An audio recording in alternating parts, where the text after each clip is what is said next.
So right now I'm watching WWF Fully Loaded 1999. This was July of 1999, and in my opinion, this show was the beginning of great WWF programming. Prior to this, the pay-per-views that WWF put on were often a letdown. I mean, they would usually have a good match here or there. Sometimes it would be an entertaining show, but really, for the most part, I didn't really feel like they were giving the fans their money's worth. But now, with this show, Fully Loaded, I think this is the first of a very long string of shows where I think the WWF gave people their money's worth. And not only did they put on an entertaining show, they put on big time matches that were very good or great sometimes.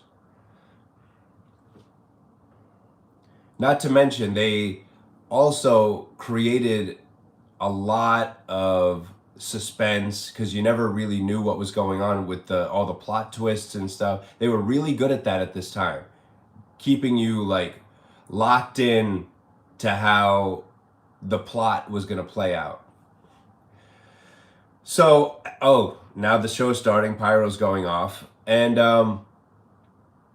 in this case, Sunday Night Heat aired before this pay-per-view went on the air, and the main event of this show is a first blood match between Stone Cold Steve Austin and the WWF champion.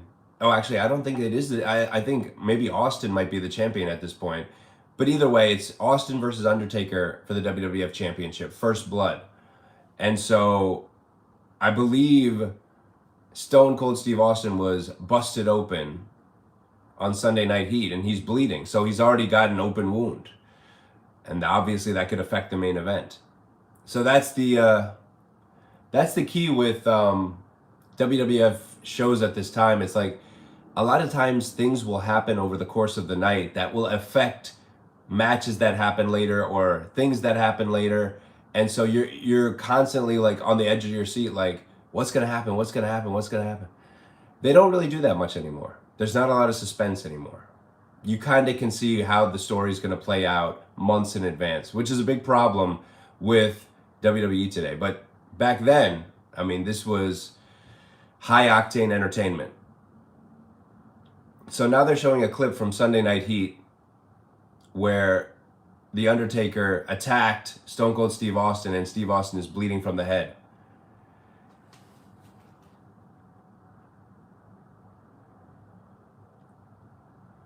And Vince McMahon and Shane McMahon were looking on, happy about it, because there's a stipulation in the main event of the show. If Stone Cold Steve Austin wins, Vince McMahon can no longer be seen on WWF television ever again.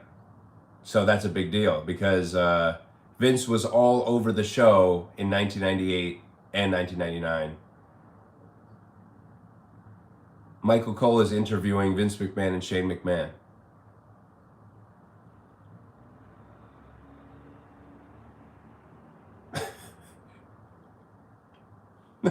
Shane is, Michael Cole is saying, did you have something to do with The Undertaker attacking Stone Cold Steve Austin? Vince said he had nothing to do with it.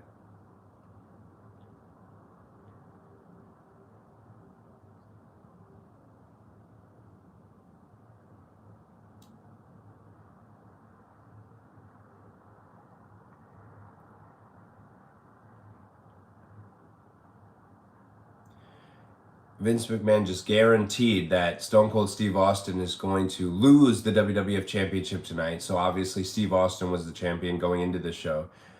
And, he's guaranteeing it.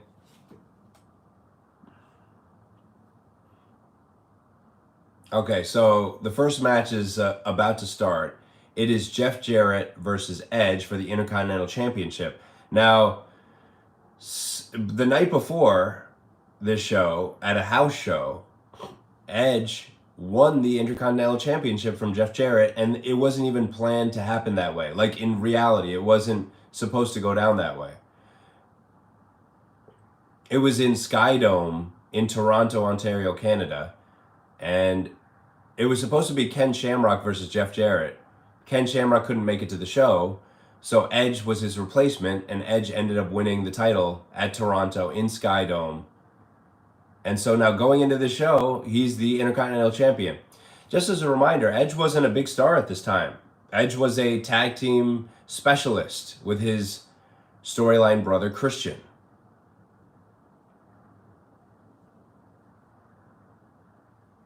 So for him to be Intercontinental Champion was a big surprise to everybody. Obviously, Edge has gone on to have a Hall of Fame career. He's main evented WrestleMania. He's won every championship there is to win, every accolade there is to win in the WWE. So, Money in the Bank winner, Royal Rumble winner, and all the, tag team champion, U.S. champion, Intercontinental champion.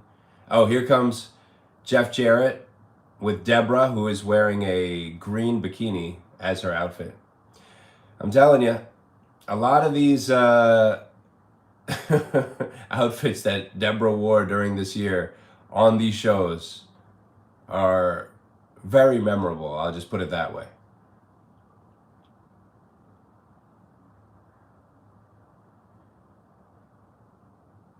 And Jeff Jarrett was only in the WWF for a few more months after this, because he left in October to join WCW.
Bell just rang.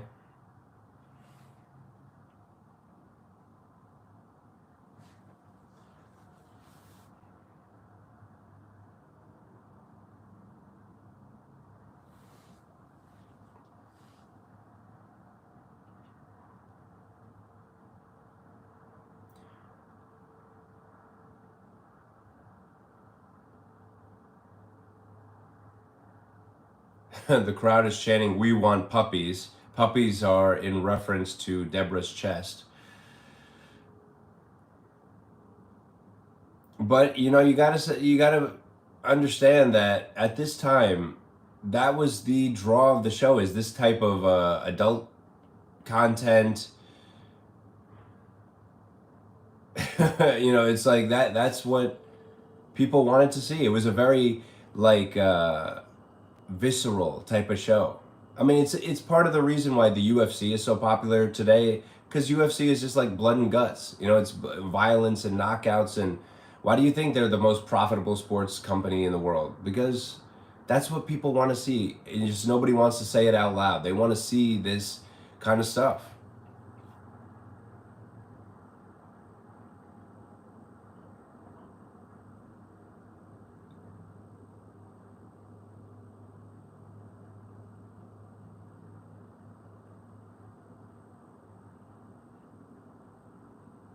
Sunset Flip by Edge. 1, 2. Okay.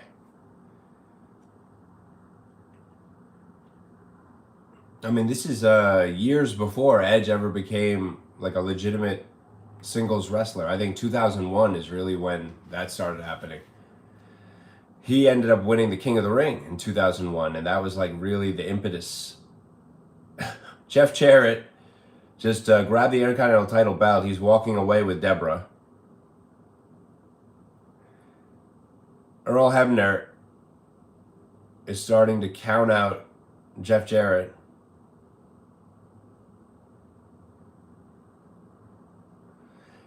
Again, I always like the staging that they had during these Attitude Era pay-per-views, because if you look at the staging, there's this nice artwork of Undertaker, Steve Austin, and Vince McMahon. Every entrance always looked different. So it made you feel like, oh wow, this is like a special event, you know? These days with the WWE, they don't really do that. Everything sort of looks the same. They're just going through the motions. And I know they're doing big business, but it's not the same.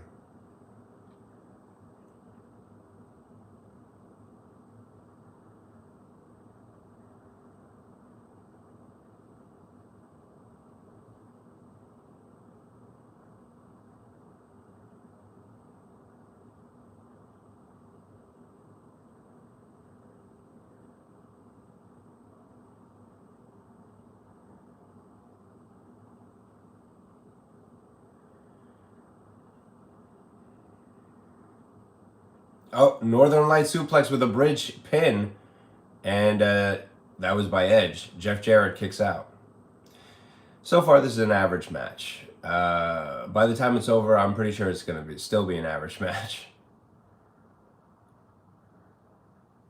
Oh, Edge leapfrogged over Jeff Jarrett, and it looks like he tweaked his left knee. I mean, obviously, it's part of the story of the match. Now Jeff Jarrett's going to work on that left knee. So Jeff Jarrett caught a break. Now he's going to take advantage.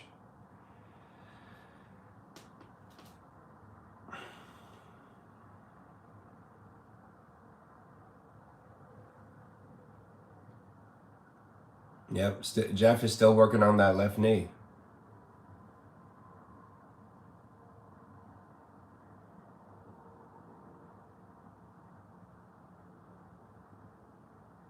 Dropped an elbow on the knee.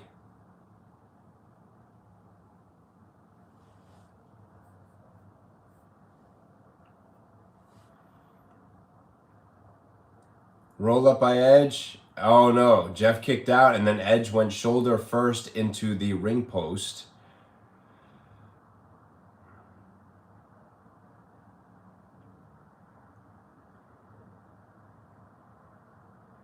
Armbar takedown by Jeff Jarrett.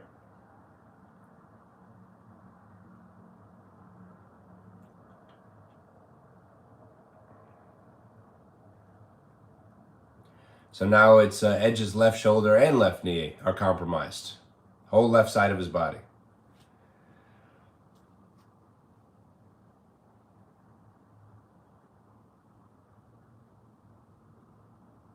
I mean, this was before Edge had even won the tag team championships for the first time. And this is very early on in Edge's career. Remember, he debuted in the WWF less than a year prior to this event. So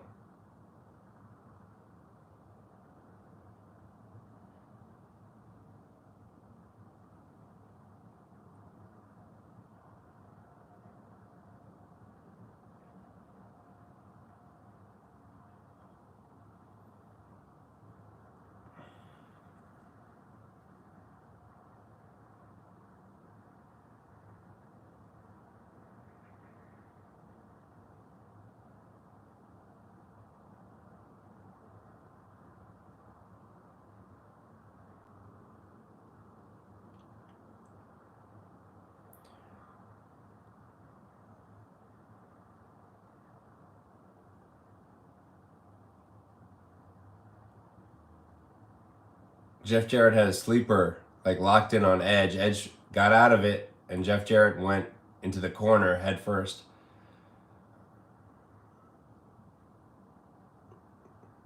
Face plant. Jeff Jarrett on Edge.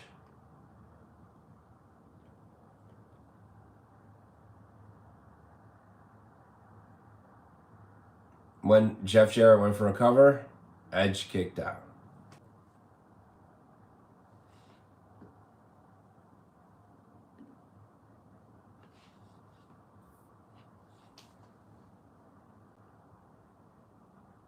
Jeff Jarrett has a sleeper locked in on Edge.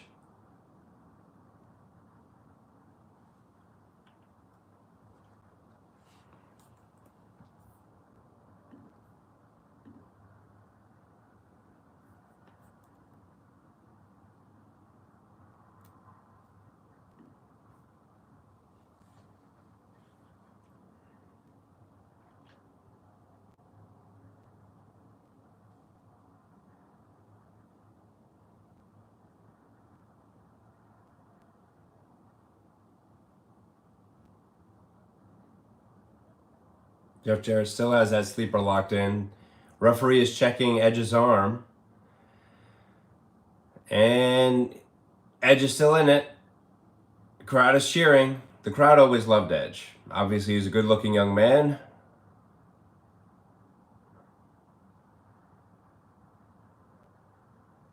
This is a real basic match, by the way. They didn't. It feels like they didn't really plan much. Now Edge has a sleeper locked in. Whoa. Edge, roll up. 1, 2. And Jeff kicks out. Another pin attempt by Edge. Jeff kicks out.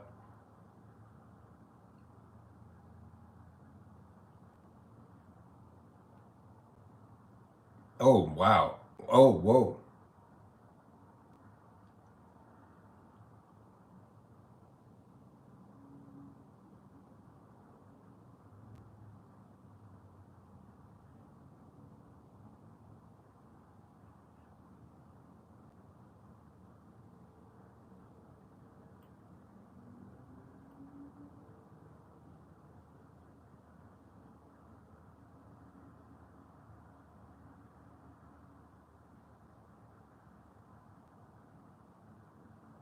Edge just went for a cover. Jeff gets the shoulder up.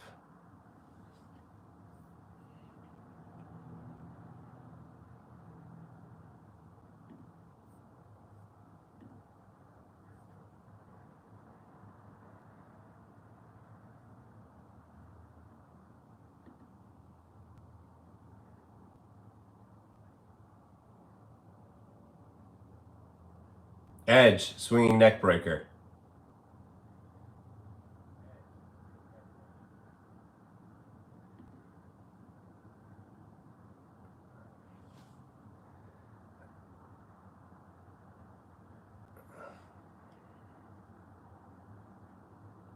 Inside cradle by Edge.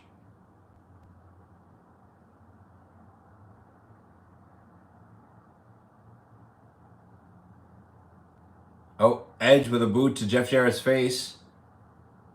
And now he's going tornado DDT. Edge goes for the cover. Oh, no, he doesn't go for the cover.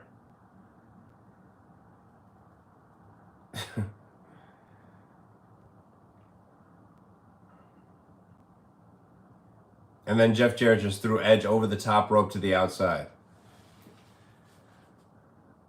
Uh-oh. Here's the Brood bloodbath music.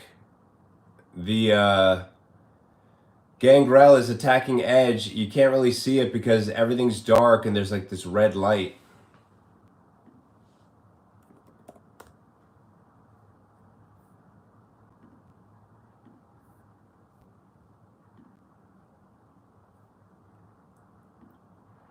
Yeah, everything's dark now. You can't see anything. And now the lights come on. Gangrel is flat on his back. Edge avoided the bloodbath. Now Jeff Jarrett threw Edge back in the ring.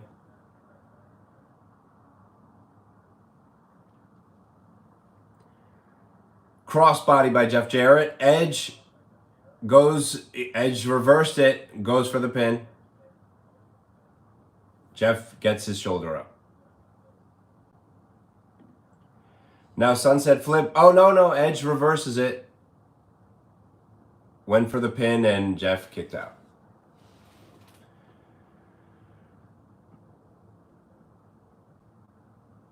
Another pinning attempt by Edge. Yeah, I mean, the crowd loves it. They're cheering, but there's really not a lot going on in this match. There's no rhyme or reason to what they're doing, really. Now Edge going for the spear. He hits it. But now Deborah is standing on the ring apron, distracting the referee.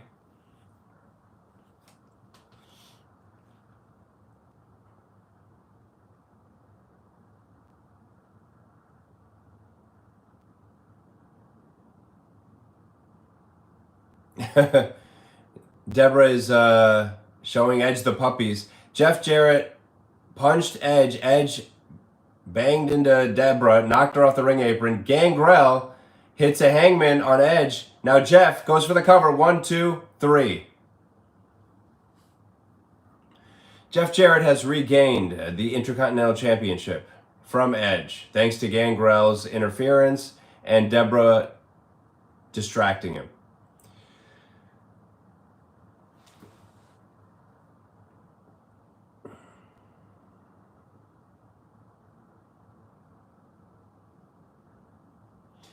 I mean, I actually do enjoy Jeff Jarrett's matches. I enjoy him as a character too. So, you know, people don't give him enough credit, but he always was very entertaining.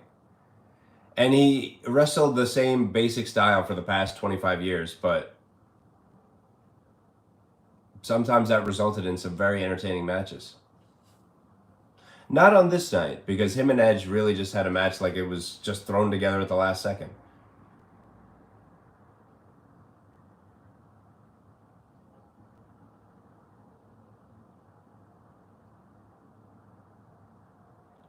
They're showing Steve Austin in the back getting bandaged up. Because remember, The Undertaker attacked him on Sunday Night Heat. He started bleeding from the head, so they have him bandaged up right now.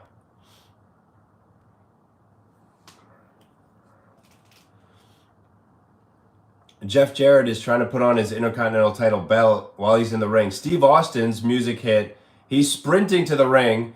He's in the ring. He's fighting with Jeff Jarrett. Stone Cold Stunner on the new Intercontinental Champion. And Austin just kicked him out of the ring. Crowd's going nuts because they were not expecting Steve Austin to come out here. Because remember, Steve Austin is in the main event.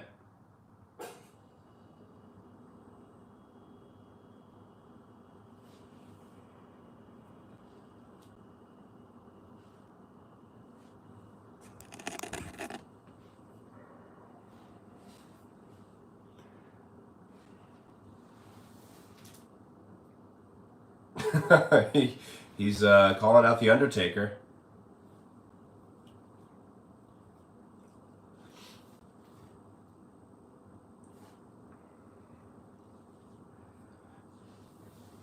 Steve Austin said if he has to go into this first blood match with stitches in his head, then the Undertaker is going to have the same thing.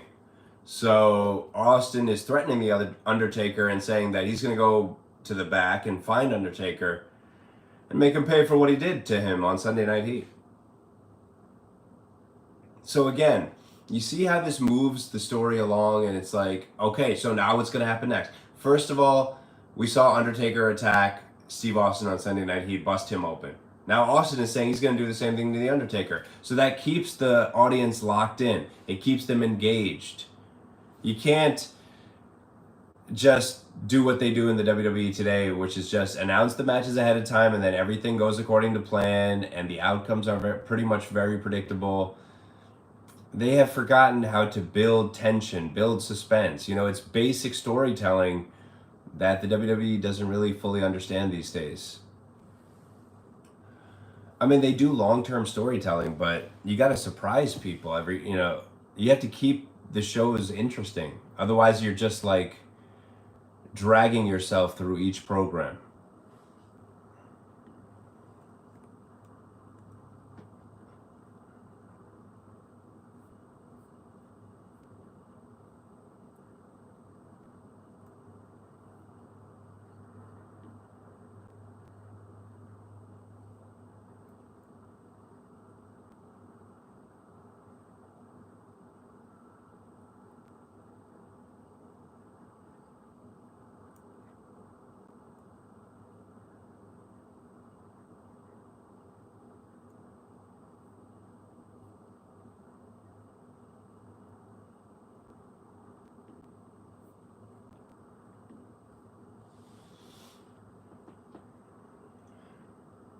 Here comes the Acolytes, Bradshaw and Faarooq.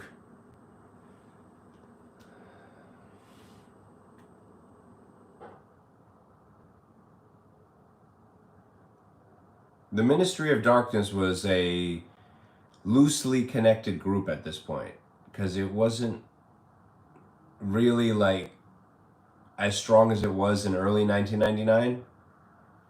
The Undertaker was for the most part on his own,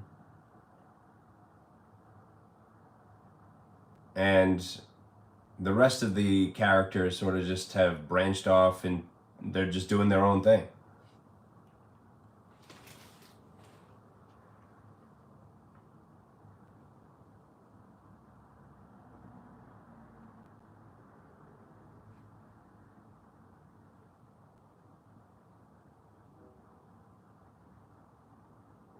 It's 2 men versus 3 for the tag team championships right now. It's going to be the Hardy Boys, who are the tag champs, against the Acolytes. But the tag team champions, the Hardy Boys, have a partner, their manager, Michael Hayes.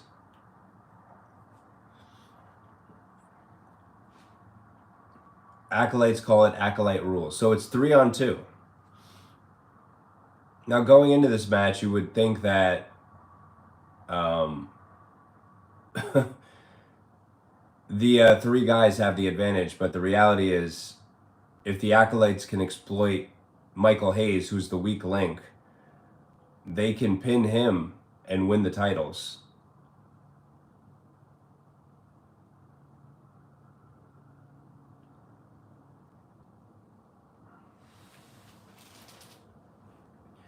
All right, Acolytes have attacked Hardys in the entranceway, so match is underway.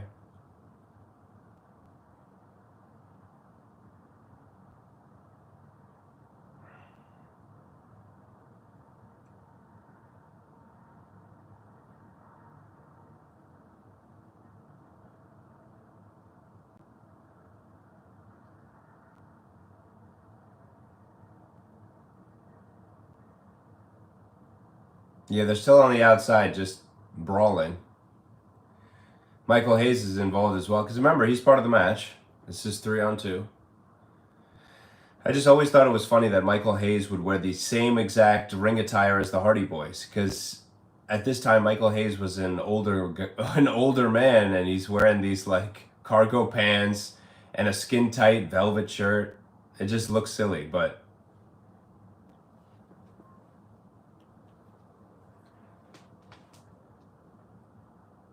I never understood why they had Michael Hayes as the Hardys manager anyway. I guess they think Matt and Jeff cannot cut promos or something. Oh, wow. Faarooq just hit Michael Hayes with the steel steps and hit him again. The bell just rang, so the match has officially started now, because Faarooq and Jeff are in the ring now.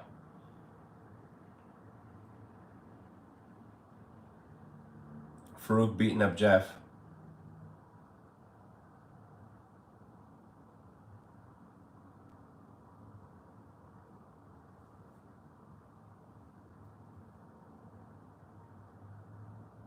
Oh, whoa. Jeff Jarrett, oh no, not Jeff Jarrett, Jeff Hardy was Irish whipped by Faarooq, ducked a clothesline, and then did this like unbelievable dive to the outside. And now Matt Hardy on the top turnbuckle, he just did a moonsault off the top and knocked out both Bradshaw and Faarooq. Remember, this is the beginning of the Hardys, like climb to tag team superstardom. Obviously, they're the tag team champions at this point. So, but this is the very beginning of that ride. I mean, what the Hardys did for the rest of 1999, throughout 2000 and 2001, it was epic stuff. Epic stuff. And that's why I'm still watching them to this day, because Jeff Hardy, missile dropkick. Jeff Jarrett is not in this match. Jeff Hardy, missile dropkick off the top. Matt Hardy tried to pin Bradshaw after that. Didn't work. Bradshaw kicked out. Another dropkick by Jeff. Now Bradshaw's on the outside. Matt Hardy inside to the outside of the ring. Bradshaw catches Matt, and then Jeff Hardy does a baseball slide, knocks them down. You see how this match obviously has had some preparation in terms of they planned some stuff out ahead of time, which is very different than the last match, which seemed like it was just like a bunch of nothing. Poetry in motion by Hardy Boys on Faarooq.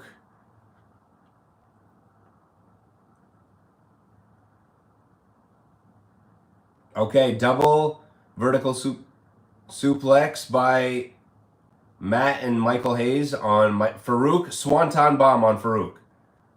Goes for the cover. 1, 2. Somehow Faarooq kicked out of that.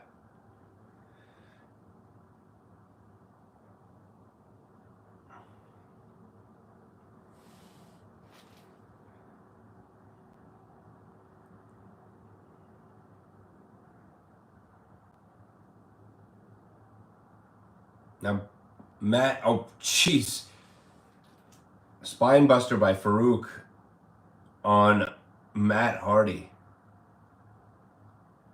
Faarooq might just have the best spinebuster ever because it looks like it legitimately hurts, and it probably does. You know, Rock's spinebuster always looked real smooth. Arn Anderson's, again, it's more theatrical. But Faarooq is like, I'm just beating the heck out of you. I mean, that's what it was like. Bradshaw and Matt are in the ring. They're the legal men.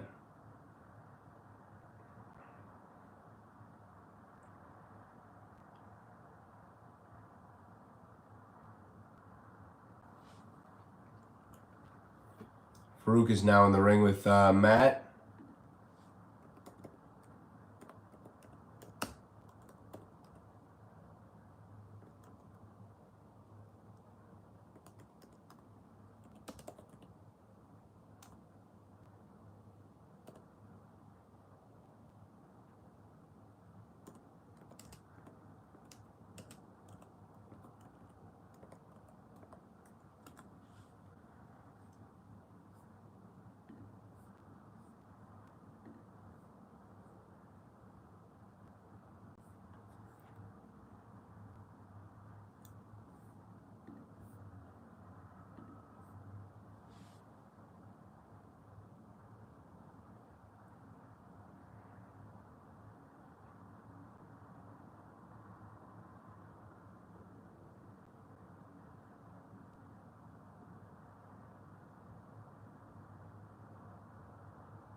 Oh my goodness. Bradshaw is beating the heck out of Michael Hayes now.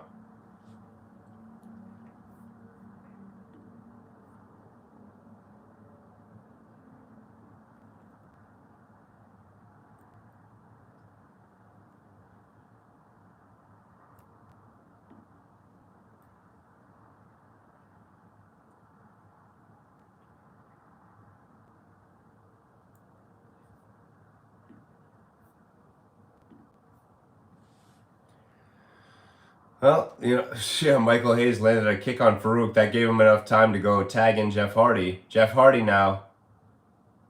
He just got power slammed by Faarooq. All of Faarooq's offense looks brutal and painful. And that's the way it should be. That's another reason why I like people like Brock Lesnar. You know, it's like when they wrestle, it looks like a fight. And a lot of times the guy they're doing the stuff to, it really does hurt them. But hey, you know, that's what puts on a great show.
Jeff and Faarooq are still in the ring.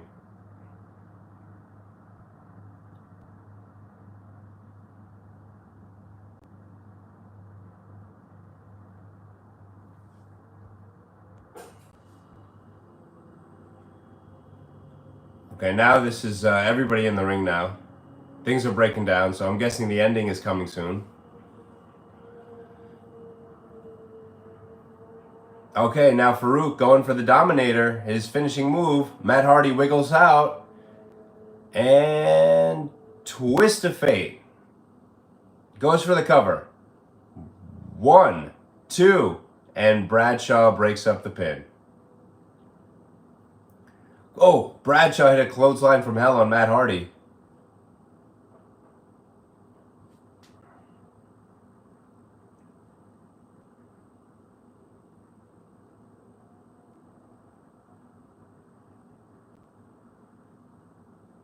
Jeez. Bradshaw is standing on the top rope, and he just hit a huge back suplex on Matt Hardy. Holy cow. Off the very top turnbuckle. Okay, goes for the cover. 1, 2, and then Jeff Hardy breaks up the pin. Uh-oh. Jeff has a Kane and just... Oh, I think he just broke it over Bradshaw's head. 1, 2, and Bradshaw kicks out. I don't know if it broke, but boy, you heard that noise right in the head. That's Michael Hayes Kane, by the way. Or like stick. Oh, wow. Jeff Hardy went for poetry in motion, and Bradshaw clotheslined him out of thin air. Goes for the cover. 1, 2. Matt Hardy breaks up the pin. This is a good match, by the way. It's good. Obviously, they... oh, wow. They planned out a lot of this. So Faarooq just threw Matt Hardy outside the ring. Now Michael Hayes is in there with both Acolytes. Matt and Jeff are nowhere to be found. Oh, my goodness. Double power bomb. Okay, wow. They just did a double power bomb to Michael Hayes, and Bradshaw went for the pin and got the 1, 2, 3, which means Bradshaw and Faarooq are the new WWF Tag Team Champions. So they exploited the weak link, Michael Hayes. And Michael Hayes is the reason that the Hardys lost their titles.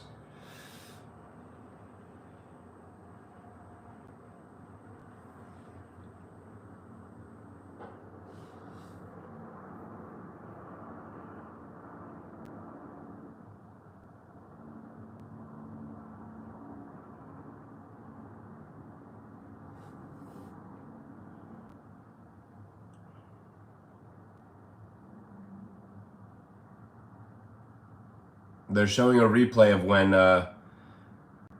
Jeff went for poetry in motion and Bradshaw just clotheslined him in midair. And the crowd loved that. See, that's the problem. You gotta like do, moves that look vicious and brutal. You gotta. It's supposed to be like a fight. And I think a lot of today's wrestlers have forgotten that. They're doing all these like gymnastic displays and all these flips and this and but it's like it's got to look like it's hurting your opponent. Otherwise, it's just like, what is it really? It's like.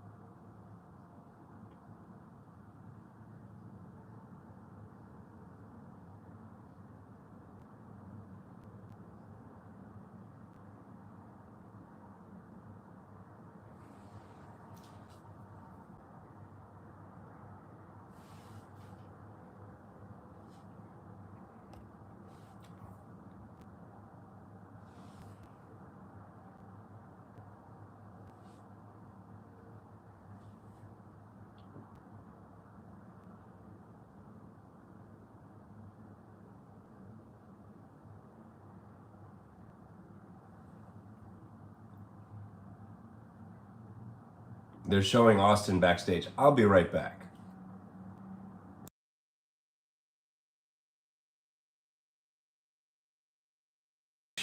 Obviously looking for the Undertaker.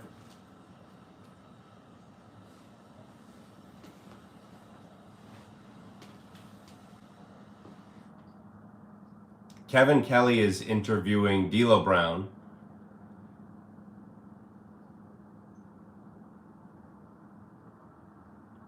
He's going for the European title. He's going to face Mideon. Mideon became champion because he found the European title in Shane McMahon's bag, and he became European champion that way.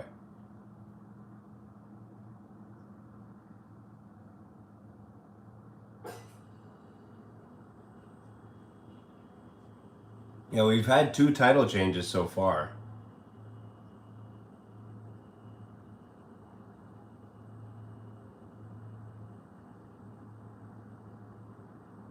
D'Lo Brown, this is like when he started getting a little bit of a push. The summer of 1999 was a very good summer for D'Lo Brown.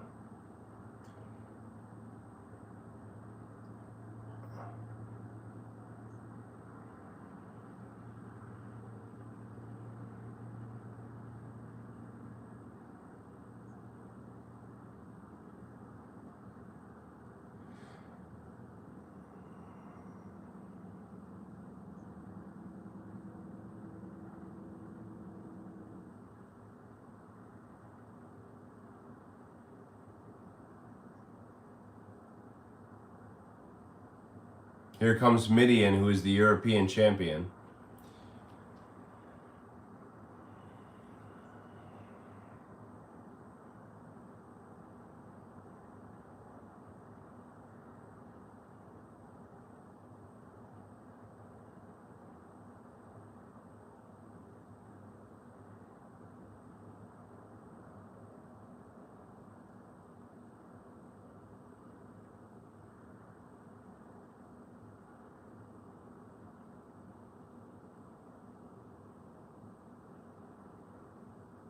They mentioned that D'Lo Brown, after he graduated from college and he played football in college, he became a certified public accountant. But he let his weight go up to over 400 pounds, and somehow he managed to get into incredible physical condition here. He's such an amazing athlete at this point in his career. That's a testament to what kind of person D'Lo Brown is.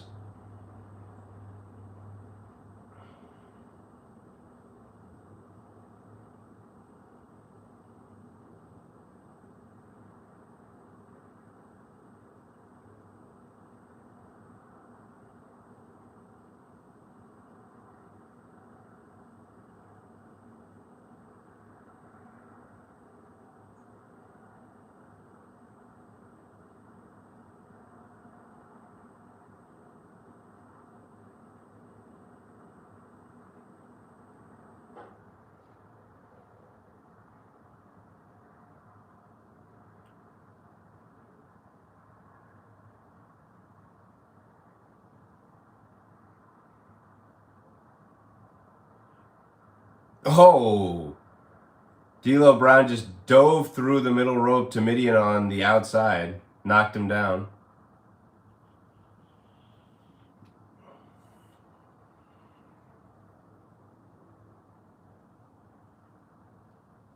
Ooh.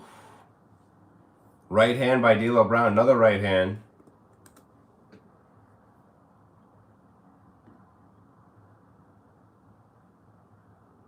Mideon just Irish whipped D'Lo Brown to the steel steps on the outside.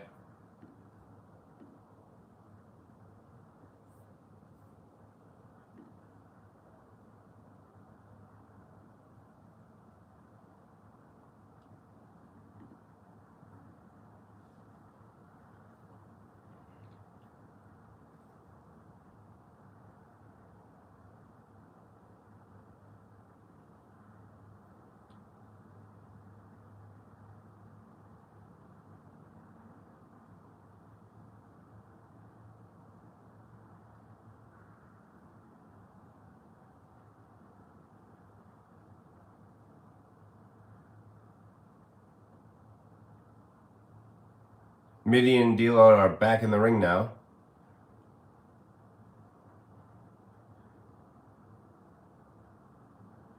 Oh, clothesline to D'Lo Brown, and D'Lo got flipped inside out. Mideon is going for the cover.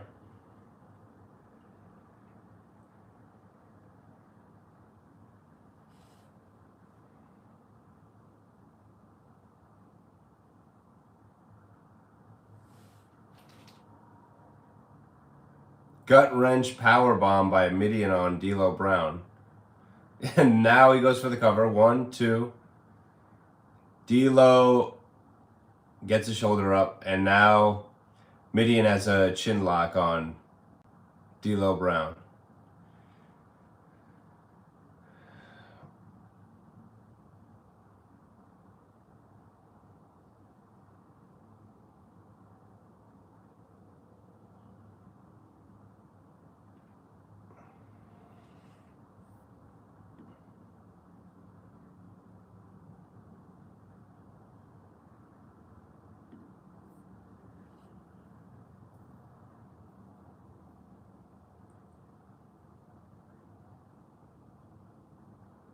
Referee is checking D'Lo's arm here.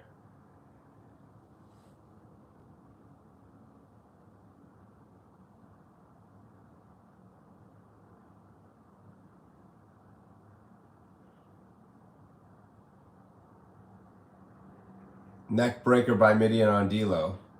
See, there's no rhyme or reason to anything going on in this match. I mean, it really is just like... It's kind of like the Jeff Jarrett Edge match. It's actually even worse than that.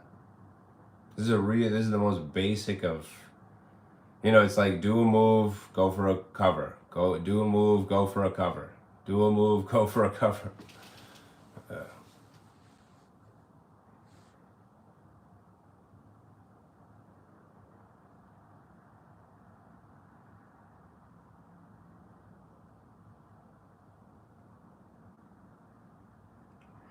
Mideon beating up on D'Lo Brown in the corner here.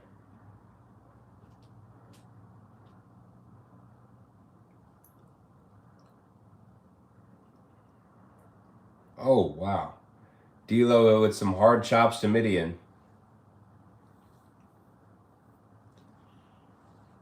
Oh, wow. Thumb to the eye by Mideon.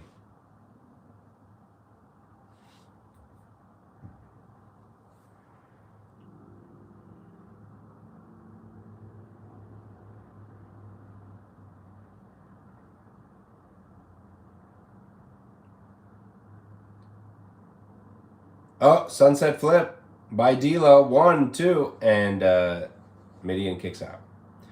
Big clothesline by Mideon. Mideon's best gimmick, obviously, was the naked Mideon gimmick. I don't know if he ever wrestled as...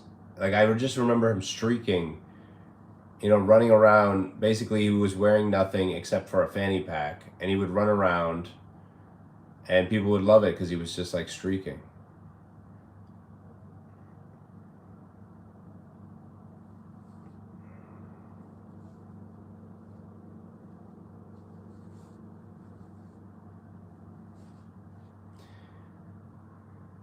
D'Lo Brown, tornado DDT. 1, okay, going for the cover. 1, 2. Mideon gets the shoulder up. By the way, the crowd is pretty much dead for this match, and rightfully so. So this is the most basic, like, all right. D'Lo Brown looks like he's going to go to the top rope for his signature frog splash. Oh, no. Oh, no. He does a leg drop first.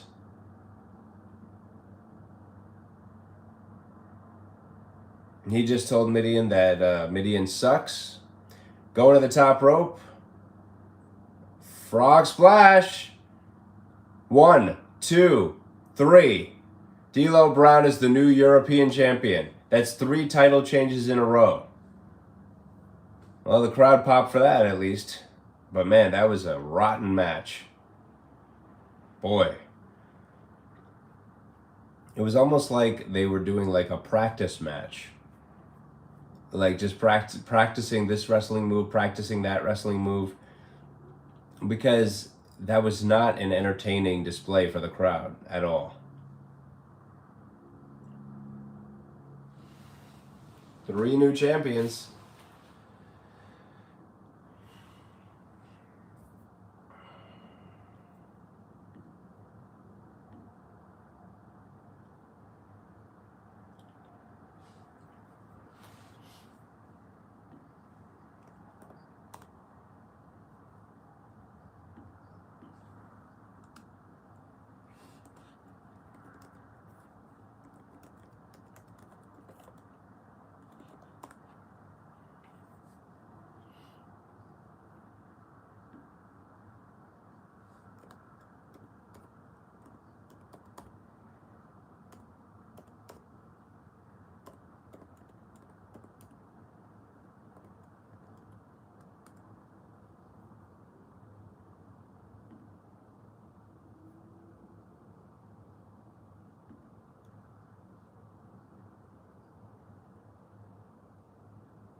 Al Snow and Big Boss Man have a match coming up next. I believe it's for the hardcore title.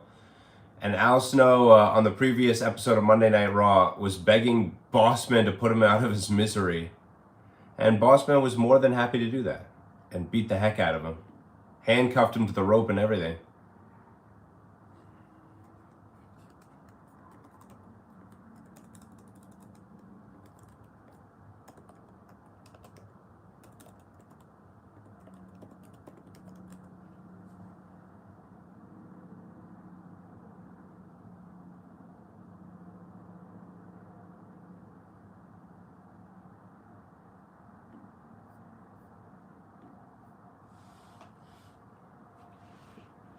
Here comes Al Snow.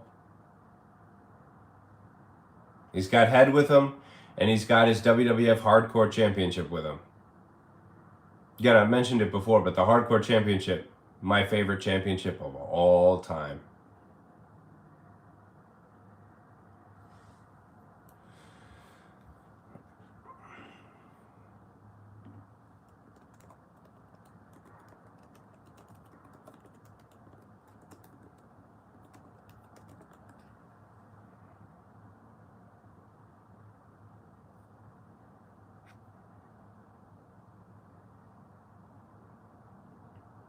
Here comes Big Boss Man.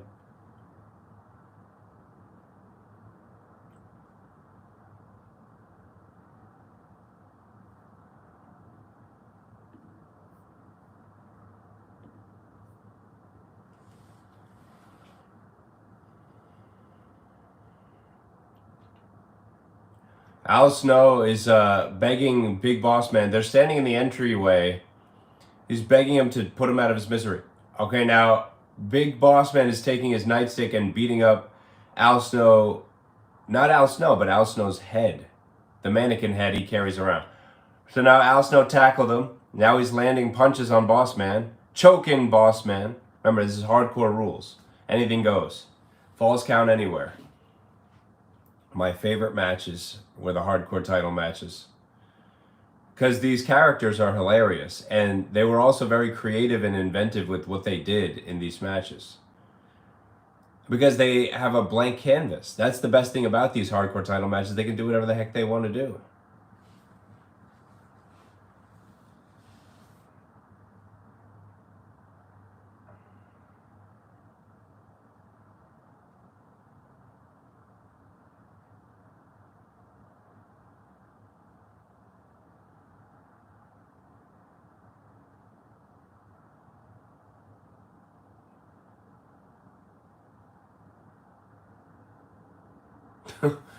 Al Snow picked up a sandbag out of a road case and then ran after Bossman and hit him in the head with it.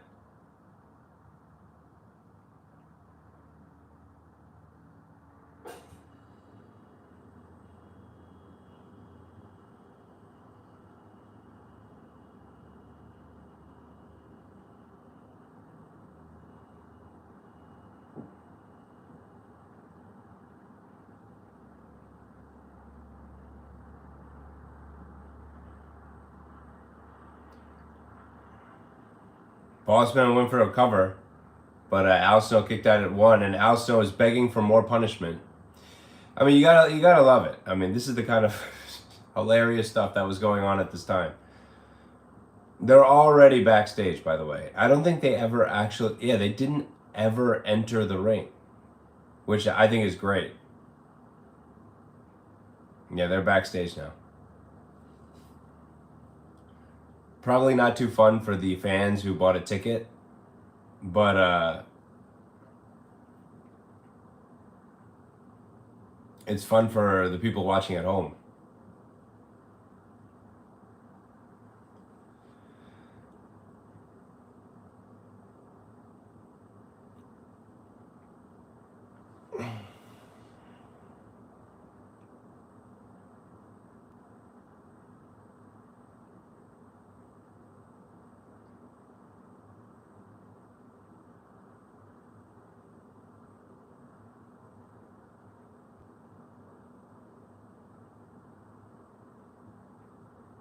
They look like they're...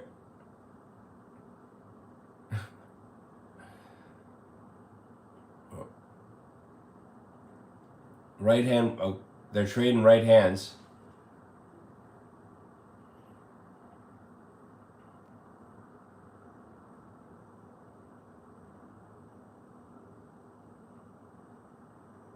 Oh, Al Snow picked up a cookie sheet and smacked Bossman in the head with it.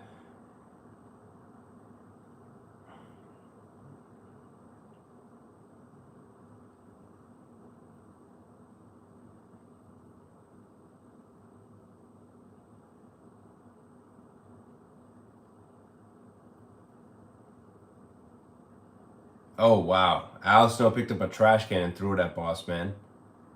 A full trash can. Wow. Al Snow suplexed Bossman through a table. Table broke.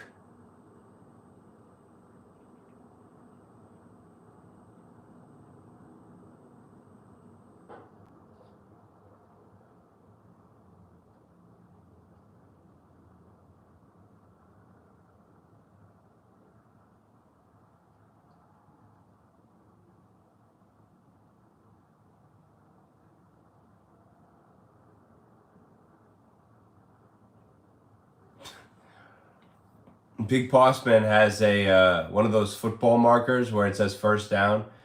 He hit Al Snow with it, then he changed it to fourth down and punted Al Snow in the stomach. See, that's what makes these matches great. You're not going to see that in a regular match.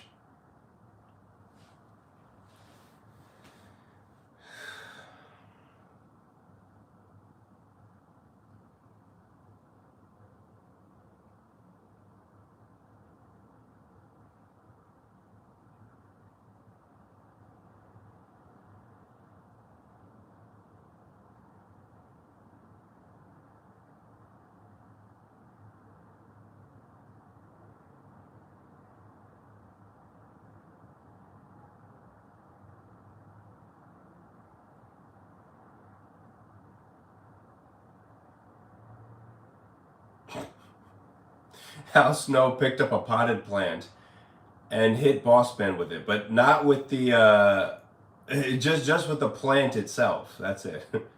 Which I don't know how much damage that's gonna do.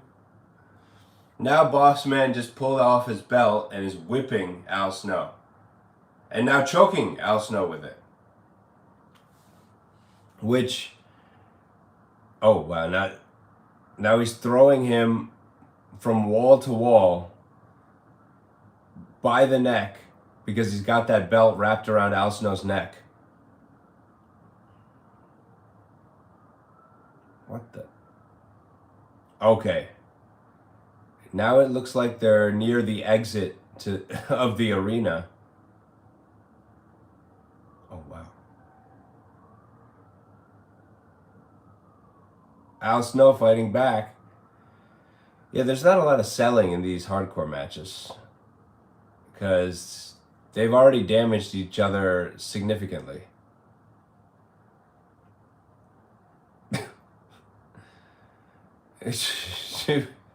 Bossman just threw a cup of water in Al Snow's face. Now they're outside. See, when they go outside, that's where the fun really begins. Because you don't know what the heck is about to happen. Oh, wow. A bulldog right on this brick. Or on the concrete. 1, 2. Yeah, Bossman just hit a bulldog right onto some concrete or brick.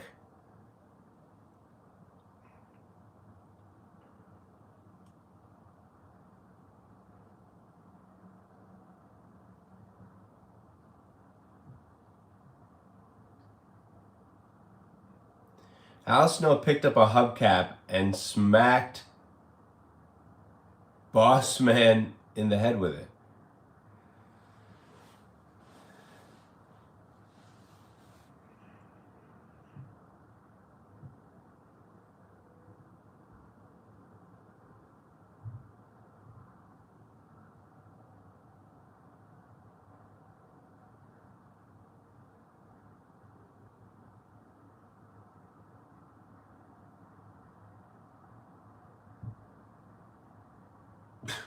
Bossman is beating the heck out of Al Snow, and Al Snow's smiling. Because remember, Al Snow's gimmick was that he was like a mentally ill, or well, I shouldn't say mentally ill, but emotionally disturbed person. Okay, Bossman goes for the cover. 1, 2. I think he hit him with a brick, by the way. Bossman, I think he hit Al Snow with a brick, went for the cover, and that didn't work either.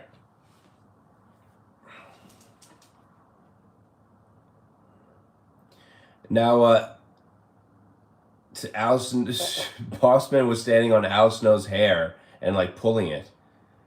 Now he just threw a traffic cone at Al Snow. Bossman tried to push Al Snow into an oncoming vehicle, and the vehicle honked the horn. They're crossing the street.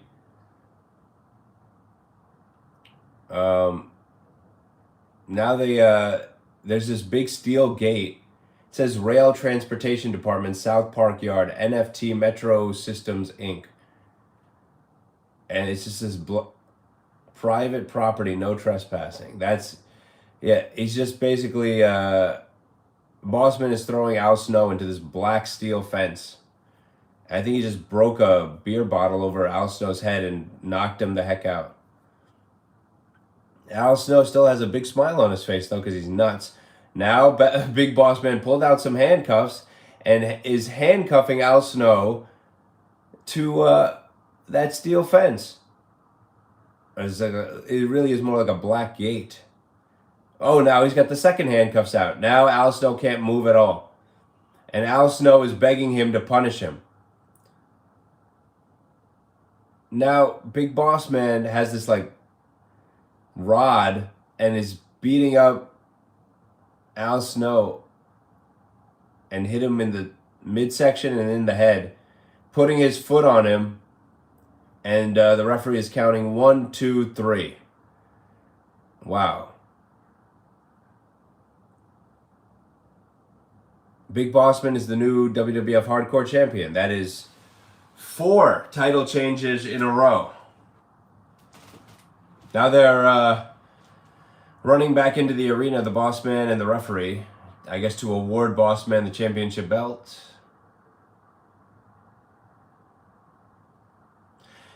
It was a fun match, though.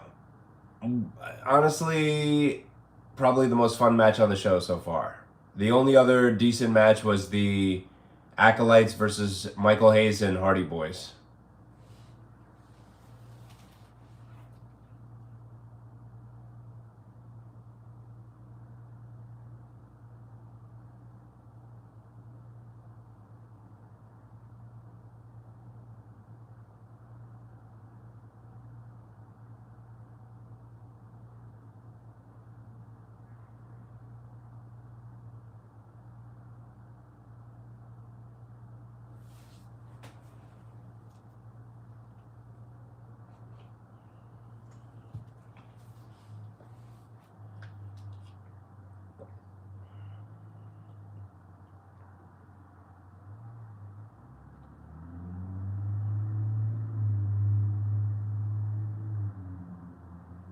Next match, Big Show versus Kane. Hardcore Holly as the referee.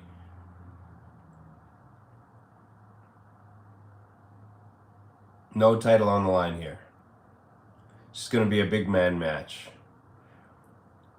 Again, I typically am not too thrilled with big man matches because they don't deliver typically.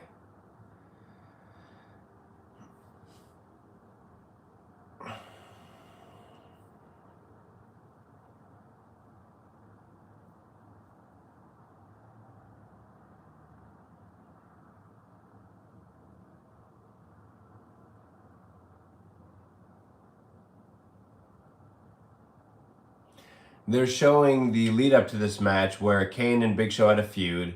Undertaker joined Kane and they targeted the Big Show. But then Kane turned on the Undertaker after he saw Undertaker attacking Kane's friend X-Pac. So now Undertaker is no longer on Kane's side. That was another thing they did in these days. They had feuds that mixed with other feuds. Like Undertaker is in the main event, but he was also involved in this feud as well.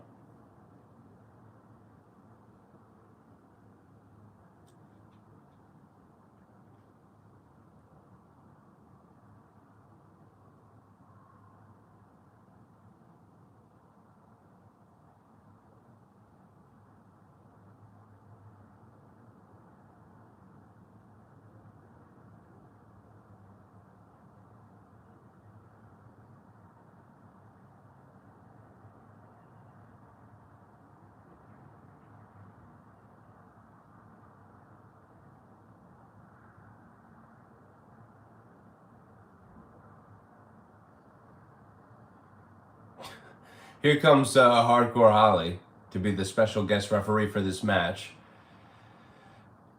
Hardcore Holly had this gimmick where he would pretend that he was a super heavyweight. And that he can compete in the land of the giants with people like Big Show, Kane. His cousin, Crash Holly, who hadn't debuted yet at this time, at least I don't think he has, he would carry around a weighing scale, claiming that he also was a super heavyweight.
Big Show has come out.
Kane is out now. He's in the ring. He just did his pyro.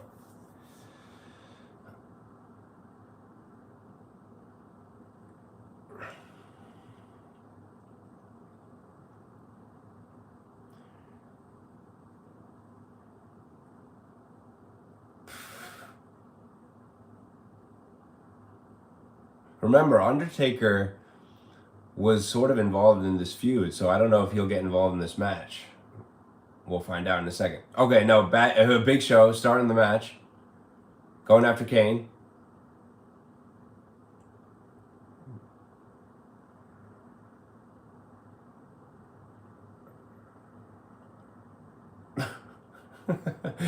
Hardcore Holly is telling the timekeeper to ring the bell. The bell has already rung. So that shows you Hardcore Holly's refereeing skills right there. Kane is fighting back now. Irish, oh no. Big Show, Irish whip, presses up Kane over his head and throws him to the outside. That is unbelievable. Now that's how you start a match. See, you got to do stuff like that when you have big guys involved because you got to keep it interesting. And credit to Kane for taking that bump. Holy cow. But Kane is back up.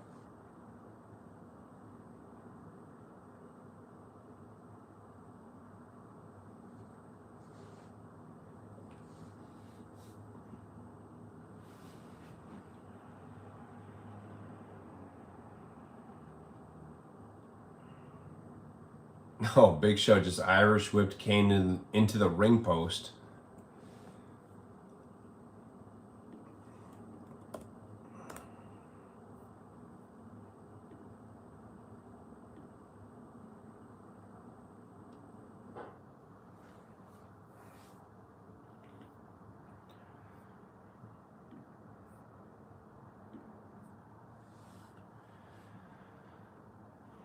Kane, big boot to Big Show.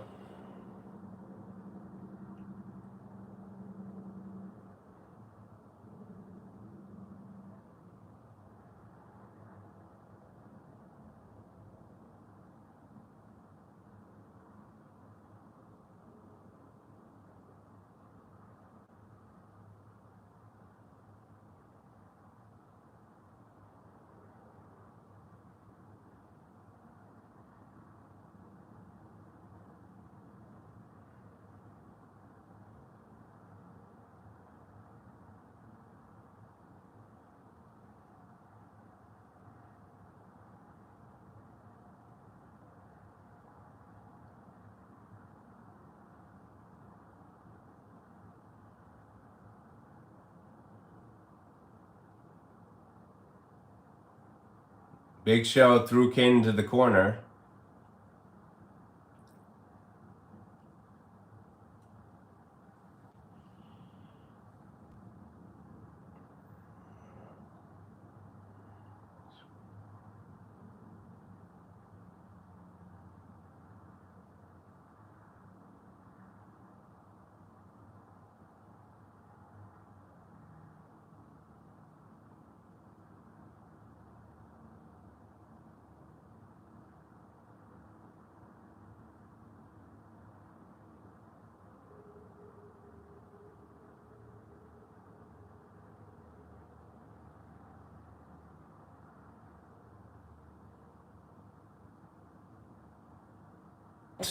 Big Show beating up on Kane. See, again, this is the problem with these big man matches. I mean, there's really nothing much to these matches at this time. It really is just like clobbering each other, no rhyme or reason.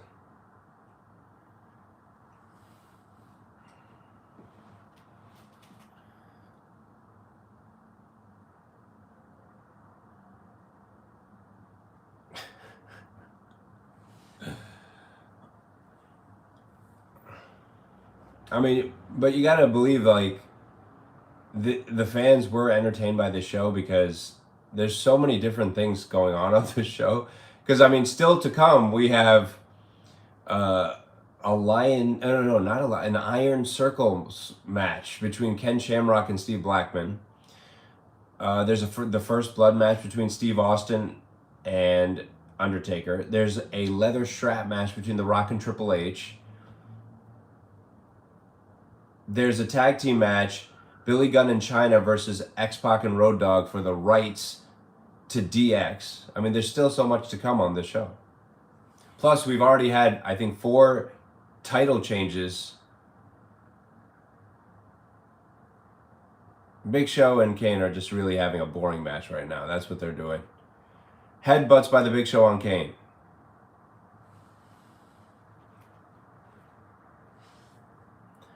Yeah, this is like a bathroom break match for the crowd there.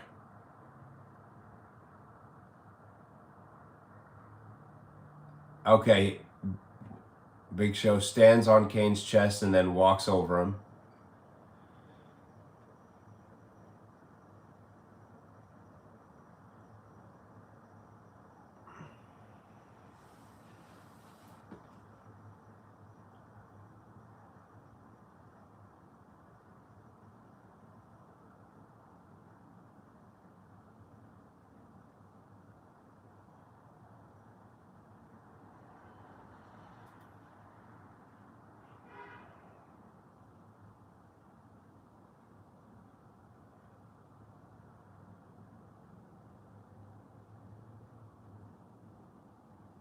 Power slam to Kane by Big Show.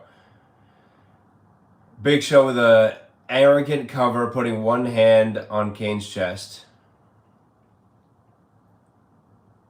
Hardcore Holly, the referee, is trying to give Big Show advice on how to win the match, telling him he should have hooked the leg when he went for the pin.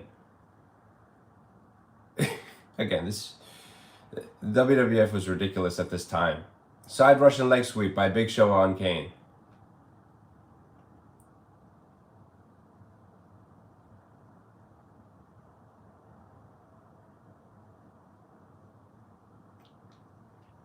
Big Show went to drop an elbow on Kane. Kane moved, so Big Show landed flat on his back.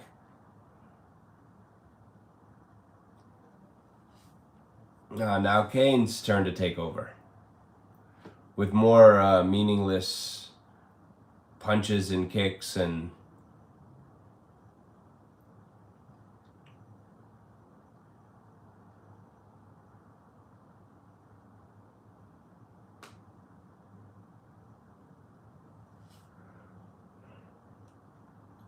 DDT by Kane on the Big Show.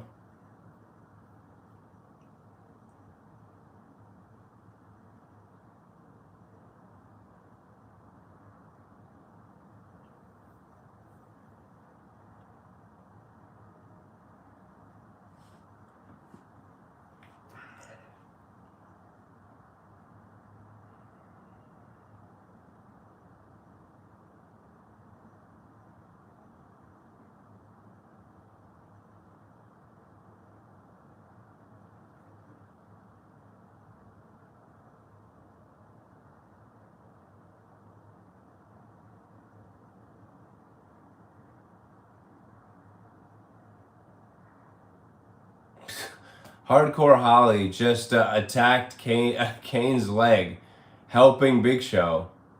Now Big Show, big choke slam. 1, 2, 3. Hardcore Holly, fast count. Big Show wins the match. Wow. So X-Pac just ran out. A spinning wheel kick to Hardcore Holly.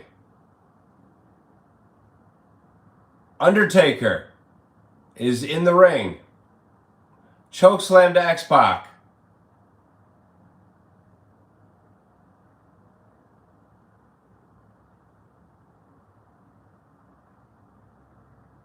Now Big Show and Undertaker are beating the heck out of Kane. The crowd is chanting for Austin.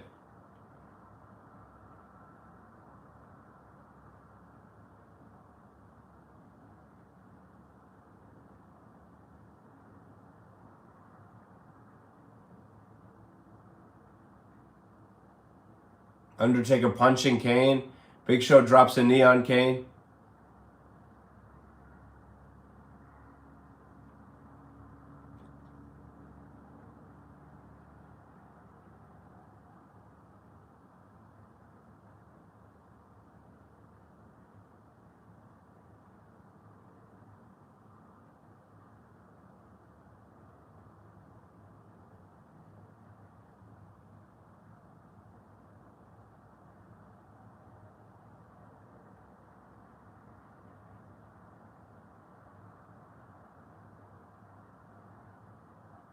Now Undertaker and Big Show are just staring at each other.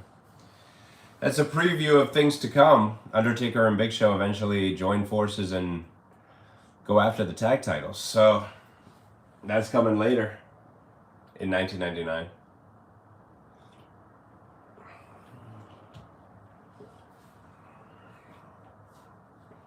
Undertaker's walking to the back now.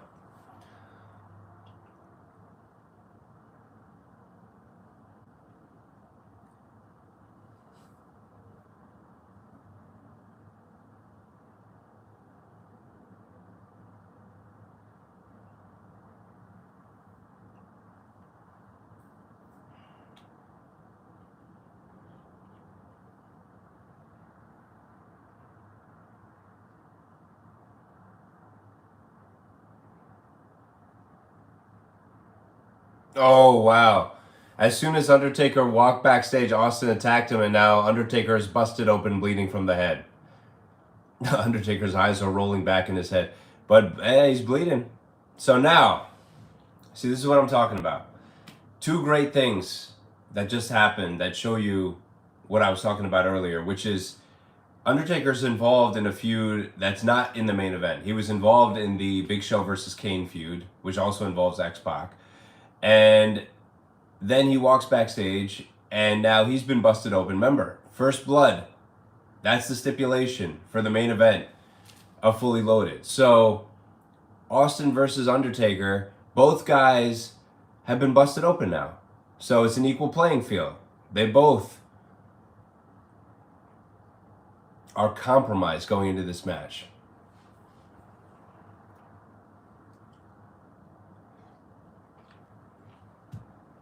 That's how you keep the show interesting. I wish people in the WWE, like Triple H, would go back and look at what made these shows so great and why did people love them so much. They kept the intensity at an all-time high because it's like they're doing all these things to build the story, and then they finally get to the main event, climax, everything goes crazy. I mean, that's the way a show's supposed to be. They're at the Marine Midland Arena. They're showing the outside of the arena right now.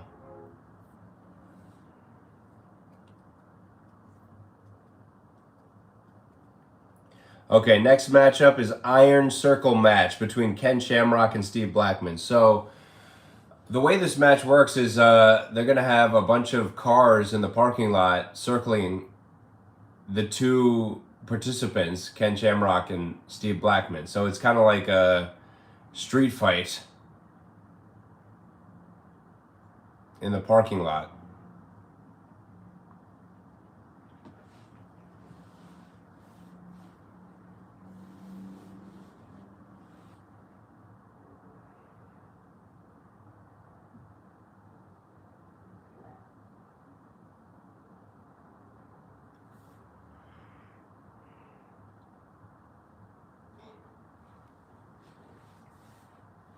Yeah, this Blackman Shamrock feud has been going on for a while now.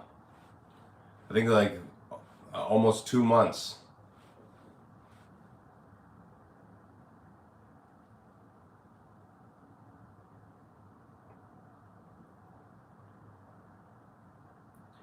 So now they're showing the parking lot where the cars are circled, and they're showing superstars sitting there to watch. You can see Val Venus, Viscera, Godfather, guys who aren't on the show tonight.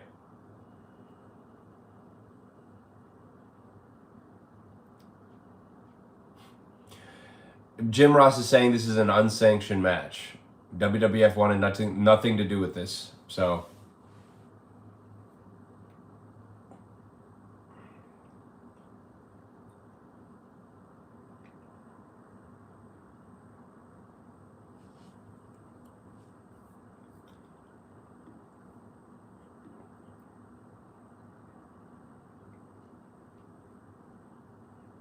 Here comes Ken Shamrock. Blackman's already out here. You can see Draws, Prince Albert. These are all the guys who are coming to watch these two beat the heck out of each other.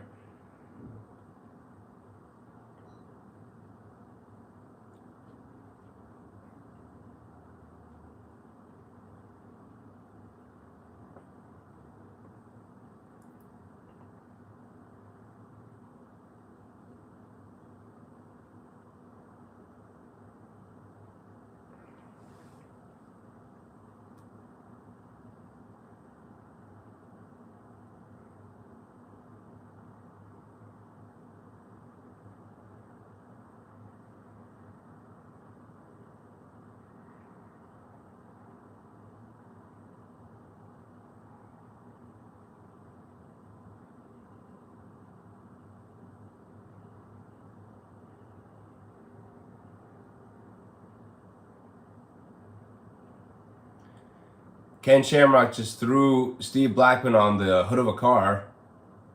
Oh, wow. And then Ken Shamrock just stomped in the windshield because Steve Blackman moved out of the way. You can barely see anything. The lighting is terrible. Ken is beating up Blackman on top of another car, and they broke the windshield of that one too. Oh, wow. And Steve Blackman just kicked in the windows of another car. And these guys are honking the horns and stuff.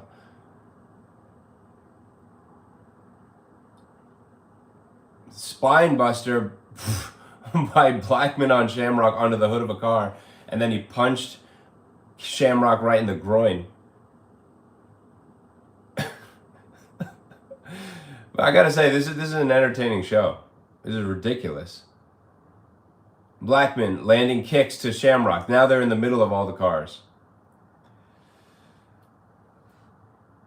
Again, he just kicked Shamrock onto the hood of a car.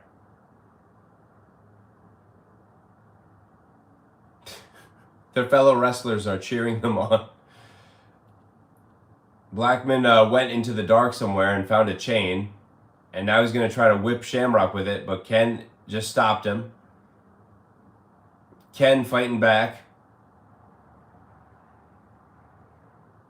Threw Blackman under the hood of a car. Threw him headfirst into the windshield.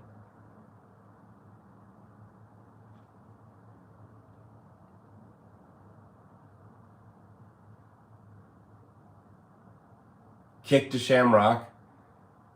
Right hand to Shamrock. And wow, Blackman picked him up and slammed him on the hood of a car. You can see Viscera just standing there watching, having fun, honking the horn.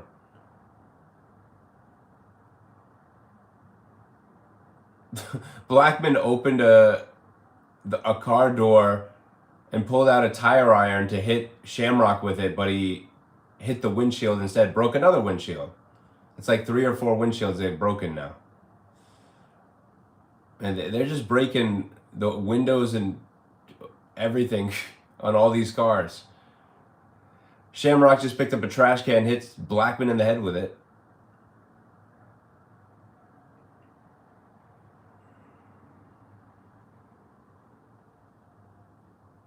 Now Shamrock hit Blackman with a trash can again. Now Shamrock is taking that steel chain that Blackman had, wrapping it around his fist, and punched Blackman right in the face. And now Shamrock grabbed Steve Blackman's head and is pounding his face with that chained up right hand. And now Shamrock's just looking around. Look, and now he's screaming at the top of his lungs. This is ridiculous. Now he's choking Steve Blackman with the chain.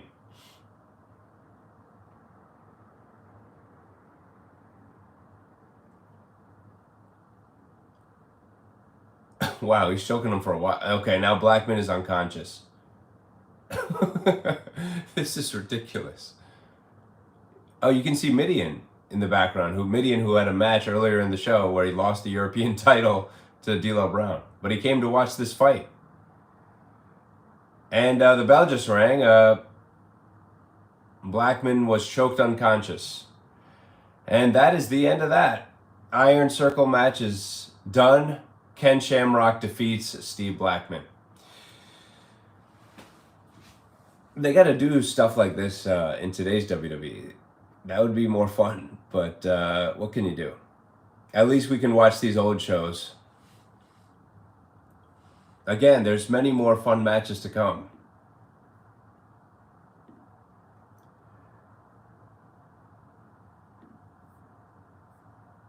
Still got the first blood match with Steve Austin and The Undertaker. You still got a leather strap match with Triple H and The Rock. You have a tag team match, X-Pac and Road Dogg versus Chyna and Billy Gunn for the rights to D-Generation X. Terry Taylor is interviewing the Undertaker, who has blood pouring out of his head.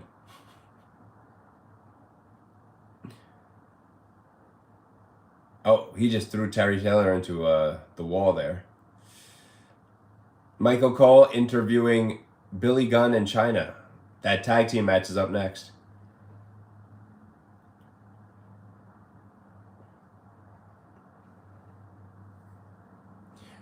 Billy Gunn and Chyna are the bad guys.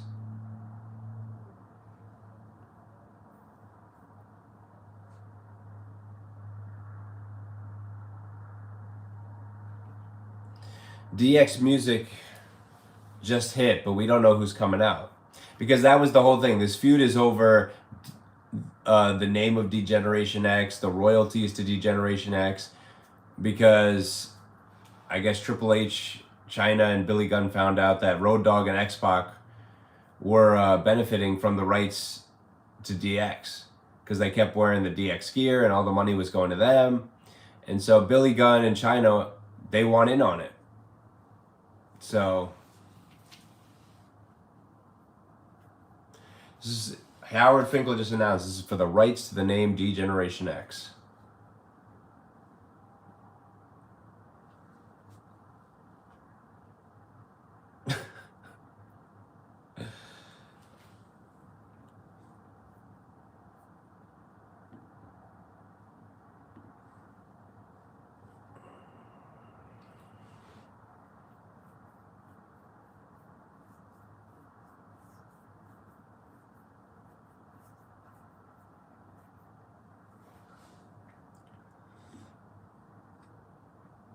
Chyna and Billy Gunn have matching ring attire. Remember, Billy Gunn used to like to show off his rear end, so it's part of the reason why they're doing that. That was his whole gimmick, so what can you say? Okay, the DX music hits again. Now everyone knows Road Dogg and X-Pac are coming out.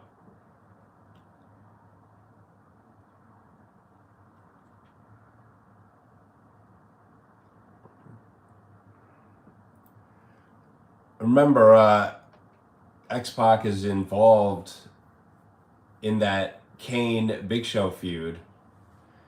I mean, he's also involved with the Undertaker feud because Undertaker attacked him. So that's how they kept people interested in the show from top to bottom, because you had main eventers involved with the lower card feuds. You had lower card wrestlers involved with the main eventers. I mean, it really felt like this, you know, there was a lot of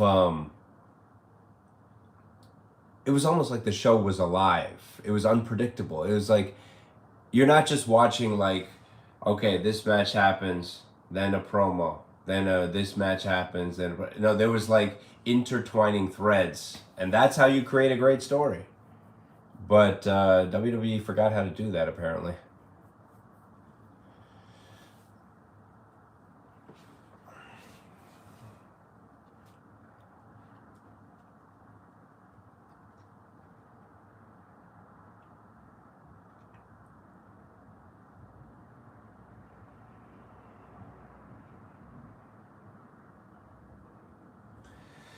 Road Dogg doing his trademark introduction. Ladies and gentlemen, boys and girls, children of all ages, D-Generation X proudly brings to you, you know, that one.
All right, match has started. Road Dogg and Chyna.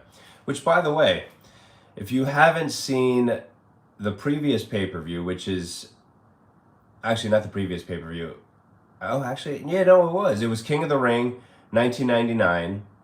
Chyna and Road Dogg faced off in a quarterfinal match. You should go back and watch my stream from that show because Road Dogg and Chyna had about as good of a match as Road Dogg and Chyna could ever have.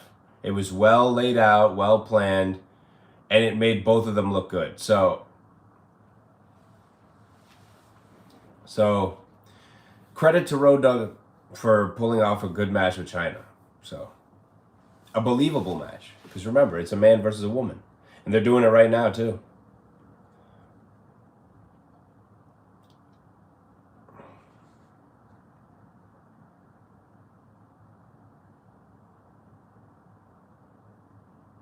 Oh, Road Dogg just drop kicked Chyna. Chyna knocked Billy Gunn off the ring apron by accident. Knocked him off again by accident. Now, Road Dogg going for pump handle slam. This match could be over real quick. And Chyna rolls out of the way. And that's about that. Okay. Remember, this match within the story, it's a big deal because it's for all the money that goes to DX and the DX name and the DX merchandise, the t-shirts.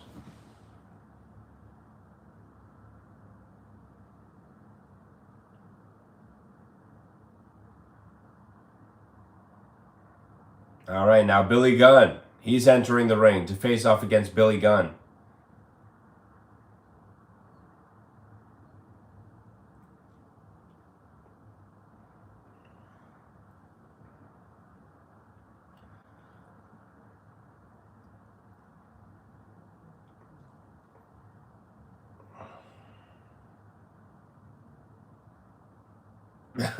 The crowd is calling Billy Gunn an a-hole.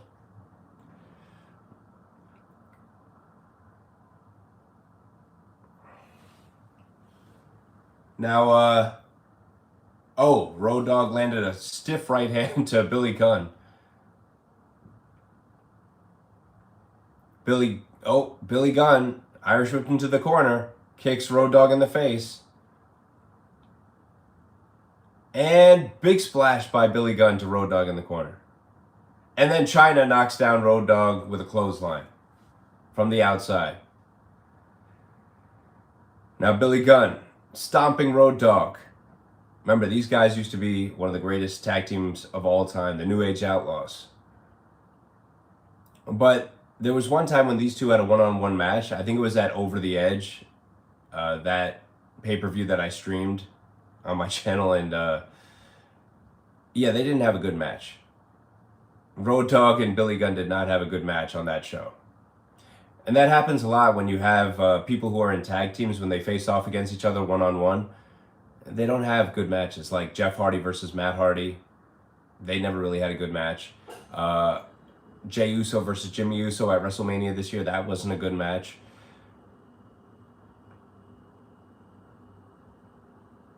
I mean, honestly, Edge versus Christian, they never really had a good match either. I mean, their matches were okay, but like nothing spectacular.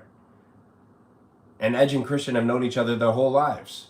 So imagine, even they couldn't pull off a good match against each other. Like a great one, like a really, really, entertaining one. Chyna and Road Dogg are the legal people in the ring right now. Chyna just dropped an elbow on Road Dogg. Dropped another one.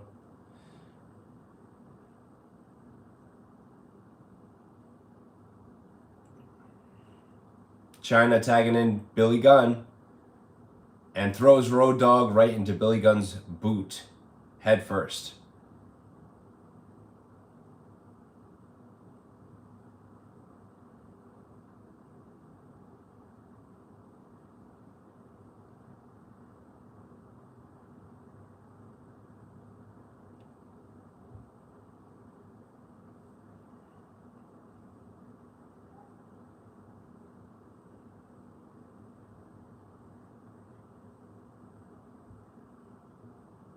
Billy Gunn going for a vertical suplex on Road Dogg here. He picks up Road Dogg. He's holding him up there. Oh, jackhammer. And then instead of going for the cover, he goes to taunt the audience. Remember, Billy Gunn was the winner of the King of the Ring tournament in 1999, which was the pay-per-view right before the one I'm watching right now.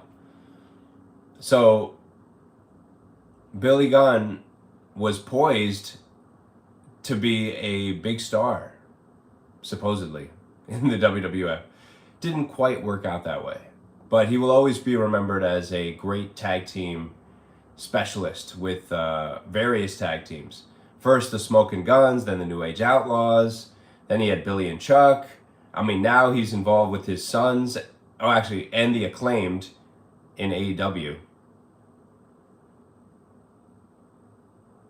Oh, X-Pac just tagged in. He's beating the heck out of Billy Gunn. He got the hot tag. He's beating up Chyna now. And, oh, Billy Gunn just picked him up, dropped him on the top rope.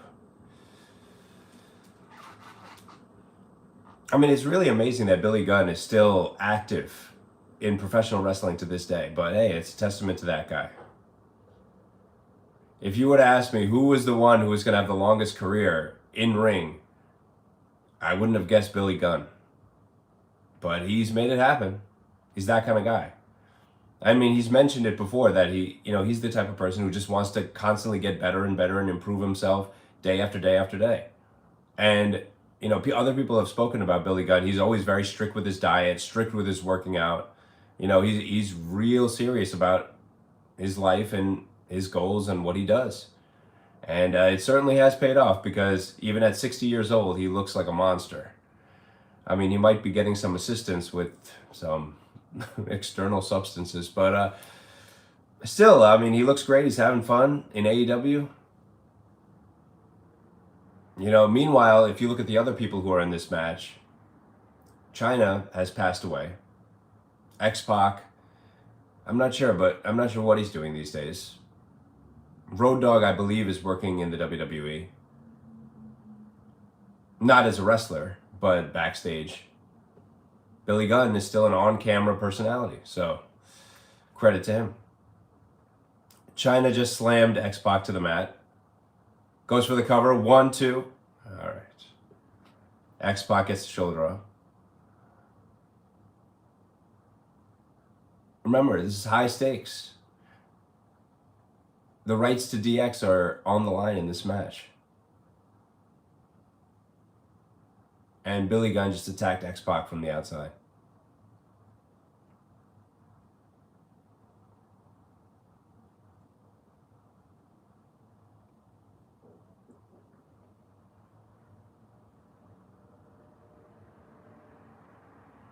Chyna has a headlock on X-Pac. X-Pac is trying to make the tag to Road Dogg, and he does. Road Dogg gets the hot tag.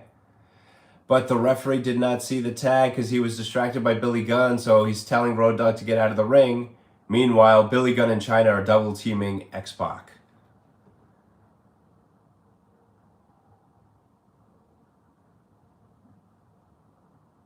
Remember, X-Pac has already appeared tonight. After the Big Show versus Kane match where Hardcore Holly cheated to help Big Show win, X-Pac came out immediately and beat up Hardcore Holly and got into a big fight with Big Show and Undertaker. He was defending his friend, Kane. Now here he is, he's got his own problems with the rights to DX on the line here.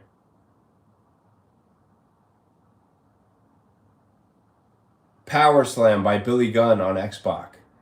Goes for the cover. 1, 2, and no. X-Pac kicks out.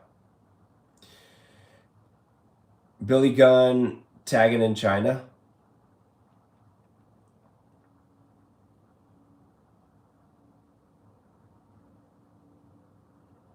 Chyna's got X-Pac in the corner. Irish whips him to the other corner. Now Chyna's going to do one of her famous moves. She does that cartwheel, backflip, and didn't work. X-Pac clotheslined her down. Crowd loves this. Crowd is much more into this match than they have been for the past couple of matches. Because all of these characters in the ring are super popular. I mean, D-Generation X obviously was the backbone of the Attitude Era. So all these people in the ring are beloved by the fans. Now Road Dogg and Billy Gunn are the legal people in the ring. Road Dogg beating the heck out of Billy Gunn. Chyna comes in. Irish whips Road Dogg. Now Road Dogg hitting his trademark jabs on Chyna. He's shaking, rattling, and rolling. He's juking and jiving. Road Dogg knocks her down. He hits his signature knee drop. Goes for the cover. 1. And Billy Gunn breaks up the pin attempt. Which is funny because I don't think Chyna is the legal person, but the referee let that one slide. Chyna is in Bronco Buster position. X-Pac Bronco Buster. Crowd's going nuts, by the way.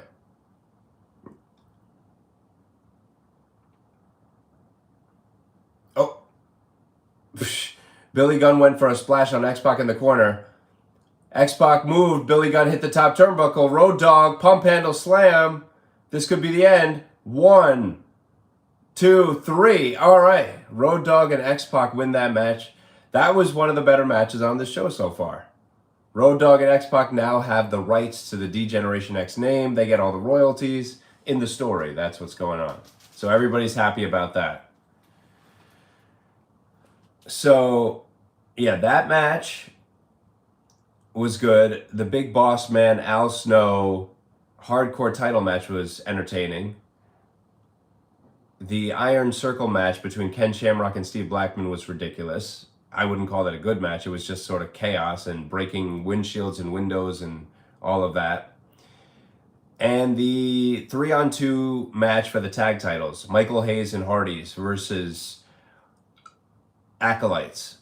That was a decent match too. We still got more to come though. I believe there are at least 2 matches left. The Rock versus Triple H in a leather strap match. And then obviously the main event, Undertaker, Stone Cold Steve Austin. First blood match. Road Dogg is on the mic. Bragging about the fact that they just won. And Chyna and Billy Gunn are in the ring. Not happy at all.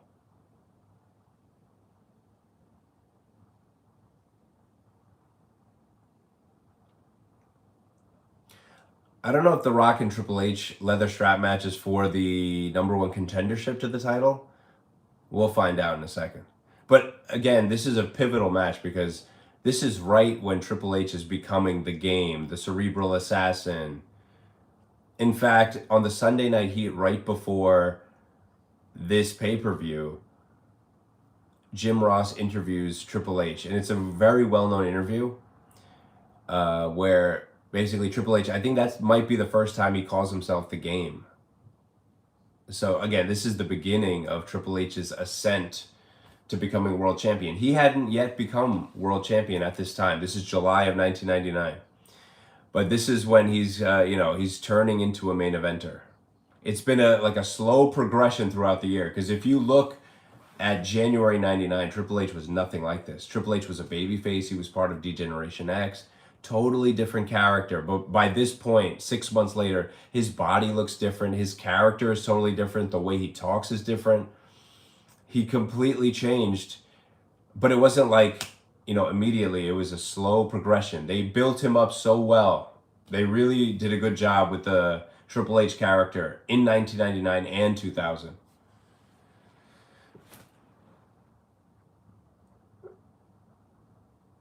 The Rock and Triple H have always been in a permanent feud with each other since the beginning of their careers.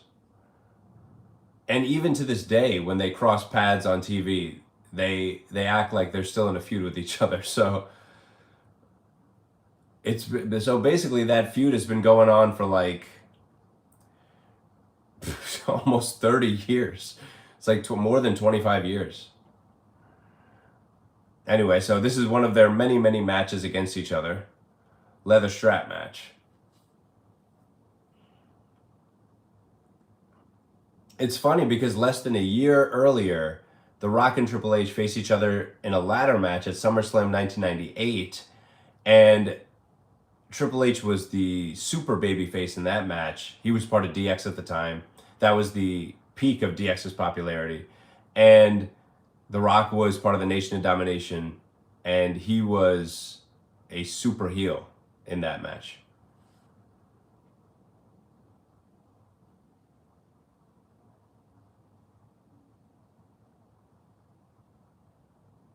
Triple H has come out.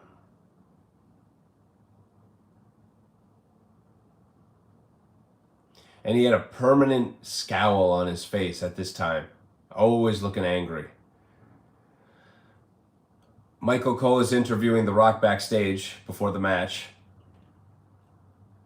Oh, this is for the #1 contender spot for the WWF title.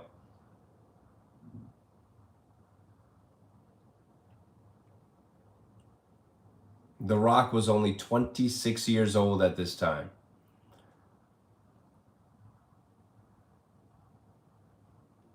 Triple H was only like 29 or 30.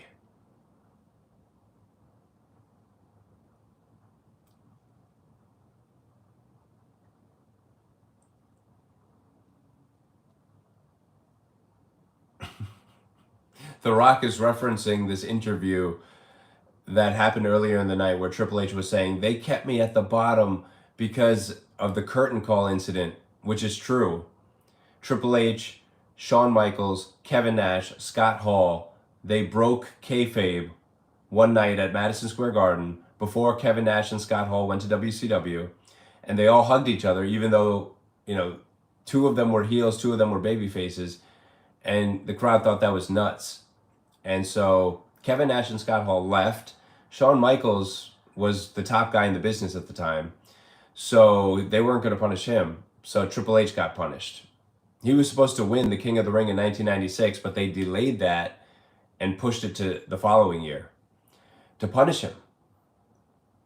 And so The Rock is saying, they didn't keep you at the bottom because you wanted to say bye to your friends at Madison Square Garden. No, they kept you at the bottom because you absolutely suck. That's what he just said to Triple H. Anyway, here comes The Rock now. Remember, leather strap match. Man, The Rock is super popular at this time. This is summer 1999. I would say the peak of Rock's popularity came late 1999 and all throughout 2000. That was when, like, when this guy would come out, I mean, the crowd would just go, like, insane. The arena would shake. I have been in arenas when The Rock, like, not, I mean, yes, I've been in multiple places where The Rock would come out and the place would shake. I was at Madison Square Garden once when The Rock came out. It was Survivor Series 2011. And I just remember, all I can remember, you know, when The Rock's music hit, that arena shook. The floor underneath my feet shook. I mean, that's how popular this guy is. Still to this day, super popular, and still involved with the WWE. Okay, the match has started. The Rock is beating up Triple H, even though this is a leather strap match. Triple H has the strap on his hand. The Rock hasn't put it on his hand yet. The Rock pulled the strap, and Triple H went face first into the ring post. And now The Rock is putting the strap on his wrist. All right, now they're connected. Rock versus Triple H.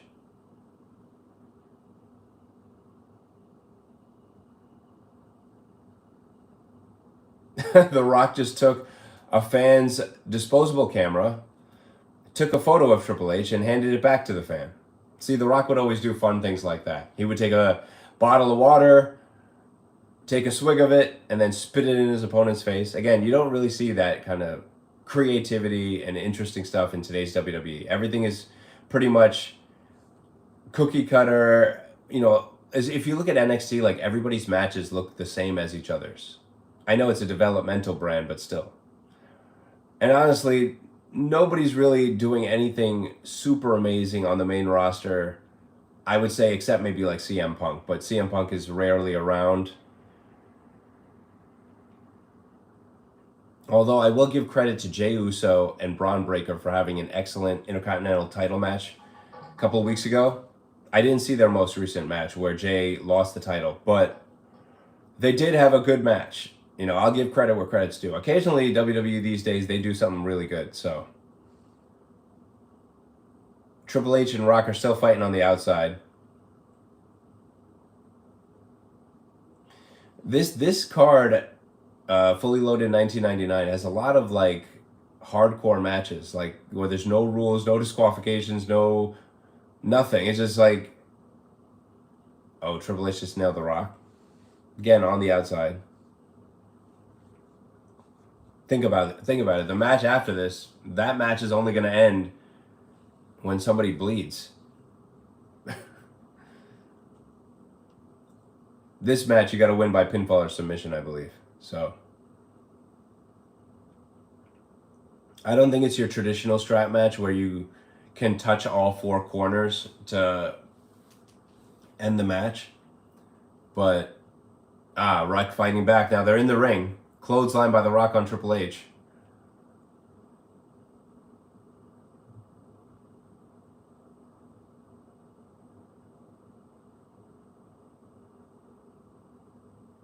Triple H clothesline to The Rock. I just think it's amazing that The Rock is still involved in the biggest storyline in the WWE. I mean, he left the WWE for so many years, went to Hollywood, then he became the biggest star in Hollywood. Now he's back. He's back and he's involved in the biggest storyline in the company. He's probably going to have a world title match against Cody Rhodes at some point.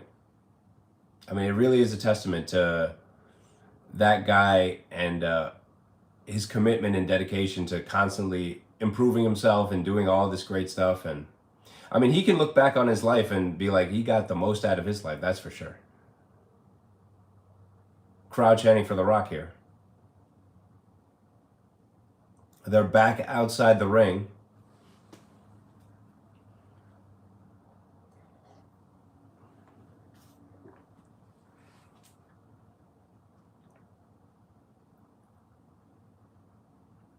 Oh, The Rock just Irish whipped Triple H into the steel steps. Crowd is super into this match. Again, Rock is, you know, approaching the peak of his popularity. Triple H is approaching the peak of his heel persona. So this is a great time to catch these two guys and watch them as they do their work.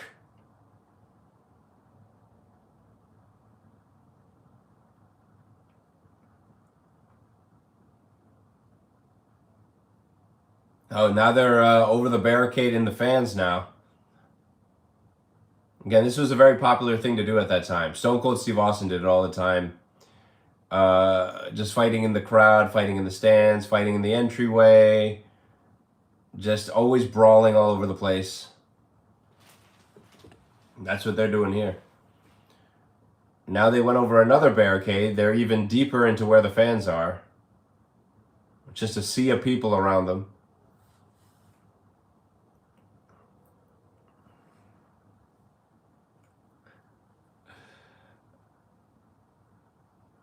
Triple H is standing on a barricade and drops an elbow on The Rock.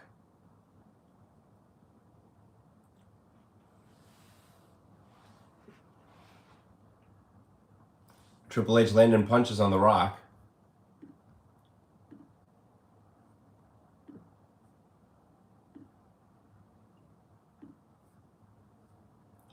Triple H has Rock by the head. Still in the fans. They're still fighting among the fans. Yeah, just brawling.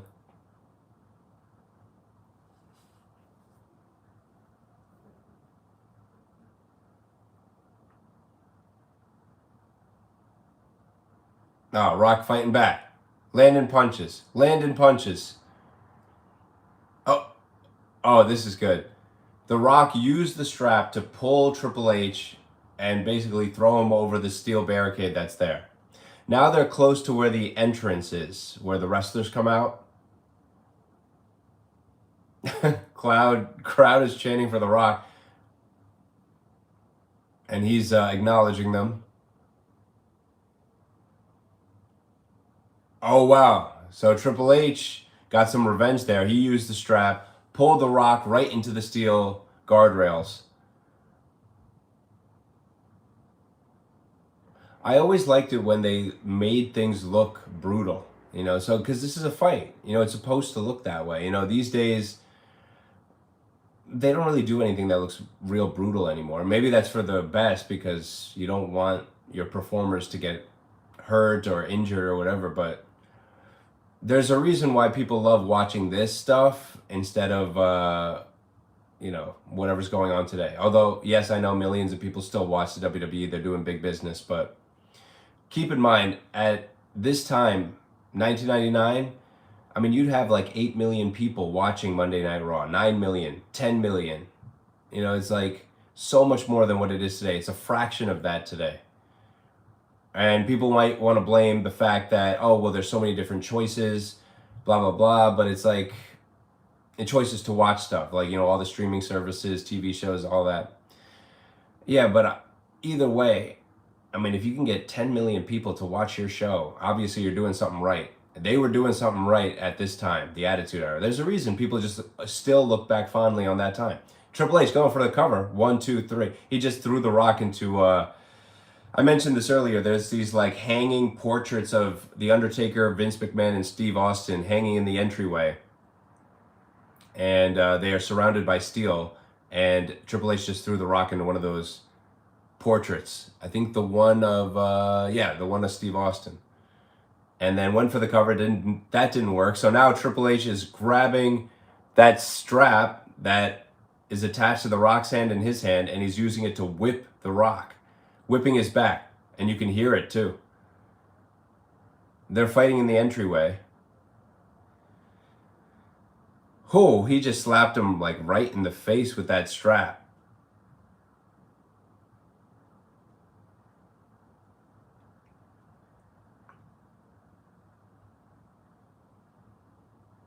One thing I always liked about The Rock's and Triple H's matches is neither guy ever looked super dominant over the other. And that's by design, obviously. I mean, these two were enormous stars in the WWE, and they needed to be protected, both of them. So whenever they had a match, they always looked pretty even, regardless of who won the match. The Rock, vertical suplex on Triple H. Remember, they're fighting outside the ring, near the entryway. Rock goes for the cover. 1, 2. Yeah, this is Falls Count Anywhere.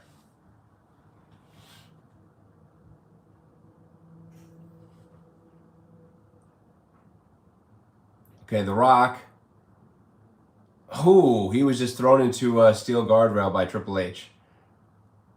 Triple H goes for the cover. 1, 2. Rock gets the shoulder up. Remember, #1 contendership on the line in this match. So it is high stakes. That was another thing WWF was good at this time. Having matches that actually had stakes. You know, there was something on the line, so you would pay attention. Because that makes this match more important than, oh, if it was just a strap match for the sake of having a strap match. And there's really no goal. You know, a lot of these matches, you know, there was a reason why they were having them. Like most of the matches on the show, they're either a title match or they're a match like this where there was a #1 contendership on the line in this match. Or you look at the tag team match between Billy Gunn and Chyna and Road Dogg and X-Pac. What was on the line there? The rights to D-Generation X. So it makes you pay attention because there's actually a reason why these people are fighting. It's not just like, oh, go out and have a match, you know? Which is a lot of what happens today. You know, it's just a lot of low-stakes matches for no particular reason. I mean, yeah, titles are on the line, but you already know who's going to win ahead of time. Come on. There's a severe lack of unpredictability in today's WWE. A severe lack. You can see things going, you know, the way you know they're going to go, like so far in advance, it's ridiculous. Like right now there's a bloodline storyline going on. We know that at Survivor Series, which is at the end of November, we know there's going to be a War Games match between the old bloodline and the new bloodline. And you know, you know, it's going to probably be Roman Reigns, Jey Uso, Jimmy Uso, and Sami Zayn versus Solo Sikoa, Jacob Fatu, Tama Tonga, Tongaloa. That's probably what it's going to be. 4-on-4. Maybe they'll find a fifth member for each team, but you can already see it so far in advance, even though they're teasing it on every show, teasing it, but you already know where the story's going, so what good is it? Oh, rock bottom on Triple H in the middle of the ring. Chyna walked out to ringside, is distracting the referee. 1, 2, 3. The Rock has the cover. Referee is distracted. You see, that's how they protect the Rock here. He just got a visual pin on Triple H, so the whole crowd knows he could have won this match right now. That's how you protect the Rock and his credibility, just in case Triple H wins this match. Anyway, I think Triple H just low-blowed the Rock, and so the Rock is back down again.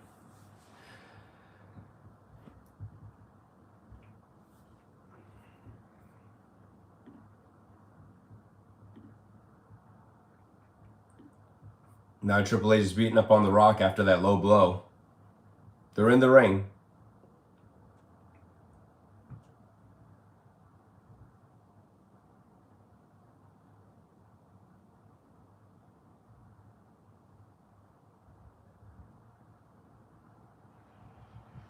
Triple H going to the top rope. Oh, then he's wrapping that strap around the throat of the Rock, and now he's choking him, basically hanging the Rock with that strap. Yeah, he's choking the Rock out.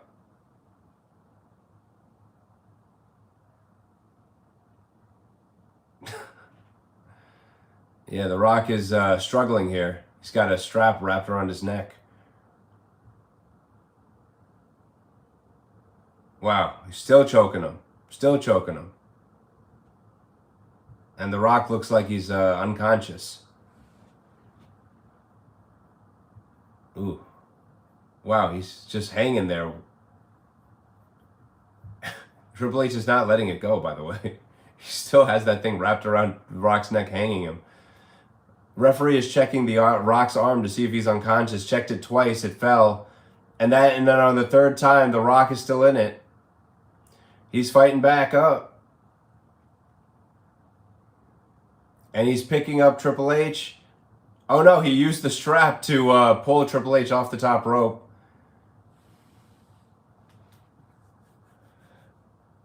Now both guys are down.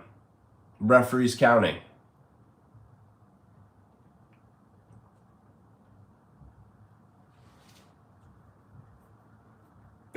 Jim Ross is saying he doesn't know why the referee is counting because there's no countouts in this match. You can only win this match by pinfall or submission. There's no other rules.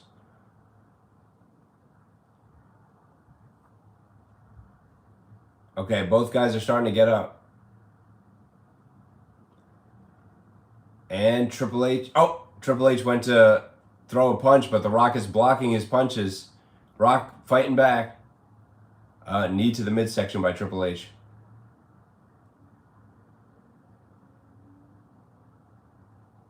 Now, Rock, Irish whip, pulls the strap, and Triple H gets clotheslined by the Rock. Oh, the Rock is using the strap to his advantage and using it to pull the... Oh, he's using it to pull Triple H, and then goes Samoan drop by the Rock, goes for the cover. Triple H gets the shoulder up.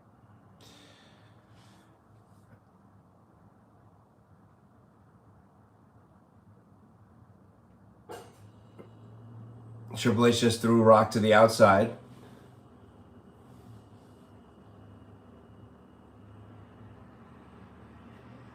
See, now Triple H just took the strap off his hand. This is a strap match. You're not supposed to do that. Now he's just beating the heck out of the Rock now on the entryway.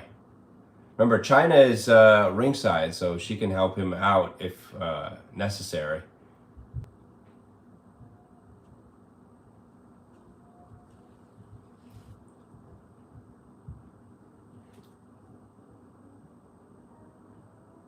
Yeah, the Rock is just out, laying there in the entryway. Triple H is going to the timekeeper's table and grabs a steel chair. He's going to where The Rock is. Oh, wow. Oh, Triple H went to hit The Rock with a steel chair, but remember, Triple H doesn't have the strap on his hand, so The Rock is using the strap and whooping Triple H over and over and over again. So now The Rock has regained control of this match. All right, now The Rock is bringing Triple H back to the ring.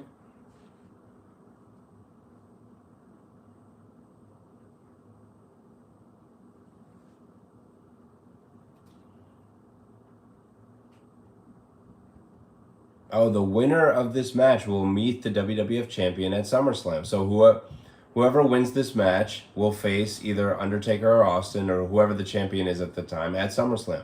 The Rock hits a DDT, goes for the cover. Triple H kicks out. Chyna is up. What the? Chyna distracted the referee. Billy Gunn just ran in with a club and hit The Rock in the head with the club. Now Triple H goes for the cover, and The Rock kicked out, and the crowd's going nuts. So that's 3 people now. Triple H, Billy Gunn, and Chyna together cannot beat The Rock. Now Triple H is just furious, so he's just choking The Rock. Remember, Billy Gunn and Chyna just lost the rights to DX in their match. But here they are out here, trying to help Triple H win this one. Triple H is going for the pedigree. Oh, low blow by The Rock. See, that's equaling the playing field. They're trying to cheat, so he's going to, they're trying to cheat, so he's going to cheat too. Now The Rock, going for the people's elbow here, throws the elbow pad into the crowd. He hits one rope, hits the other. He hit the people's elbow, goes for the cover. 1, 2, and then Billy Gunn broke up the pin. Rock bottom to Billy Gunn. But Billy Gunn is not part of this match. Triple H, now. Yep, pedigree to The Rock. Goes for the cover. 1, 2, 3. And Triple H is the #1 contender to the WWF Championship and will get his title opportunity at SummerSlam 1999.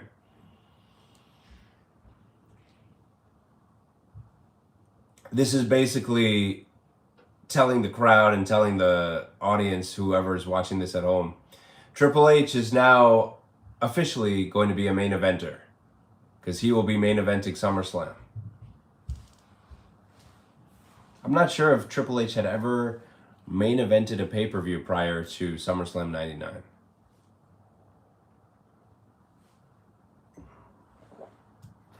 I think he might have main evented one of those UK only pay-per-views they did, but I don't think he ever main evented like one of the main pay-per-views. And Royal Rumbles don't count. I know he's been in Royal Rumbles, but yeah, I think his first main event was SummerSlam 99. All right, so that match is over, which means there's only one match left on this show, and that's the main event for the WWF Championship. Stone Cold Steve Austin versus The Undertaker for the WWF Championship. Remember, Austin is WWF Champion. However, there's a stipulation. If Austin wins, then Vince McMahon can never be seen on WWF television again. He has to go away. Then if Undertaker wins, Austin never gets another chance to be WWF champion. So it's the highest stakes you could have for this type of a match. Everything's on the line here.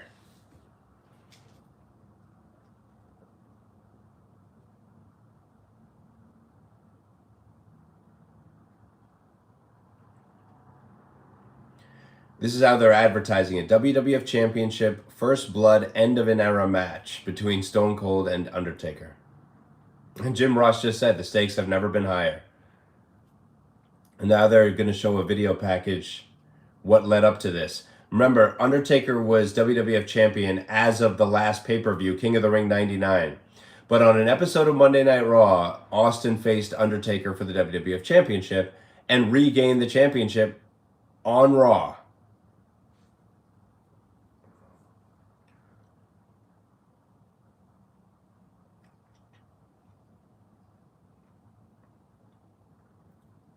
And Undertaker, they're showing a promo he did. He's saying he wants Austin's blood. He wants his rematch at Fully Loaded.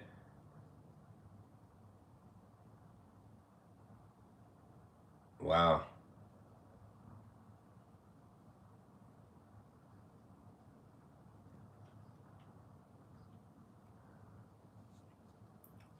And Austin reminds Undertaker that in 1998, he was having a first blood match for the WWF Championship, and Undertaker busted him open with a steel chair, and he lost the WWF title because he was the first one to bleed thanks to the Undertaker.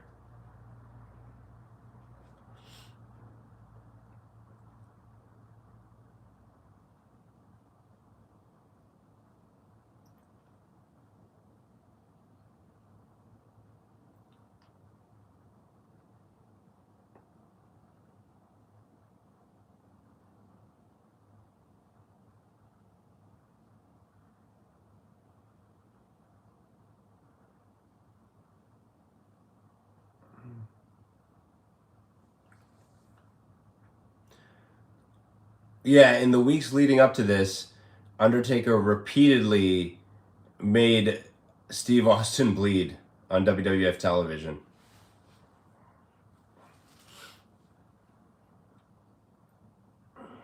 They're saying, yeah, if Austin wins, Vince McMahon will never be seen again.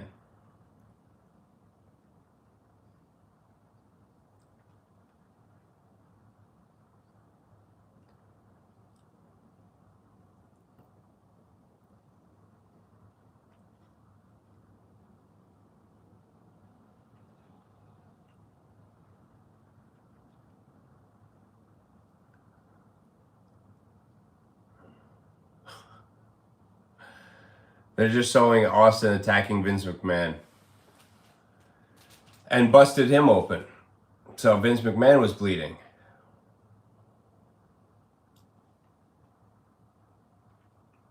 Yeah, I believe like every week Undertaker was making Austin bleed over and over and over again in the lead up to this.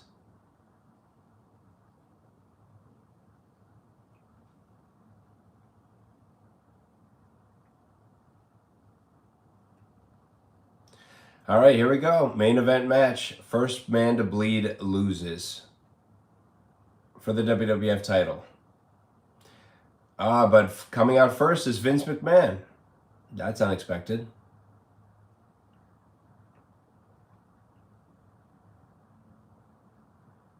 He's on crutches.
No, he's the guest commentator for the match. That's why Vince McMahon is out here. Well, I mean, he's got a lot on the line here.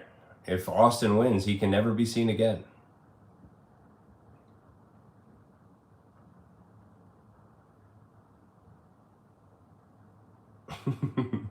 And the crowd is calling him an a-hole, and he's just shaking his head, and he's bothered by it.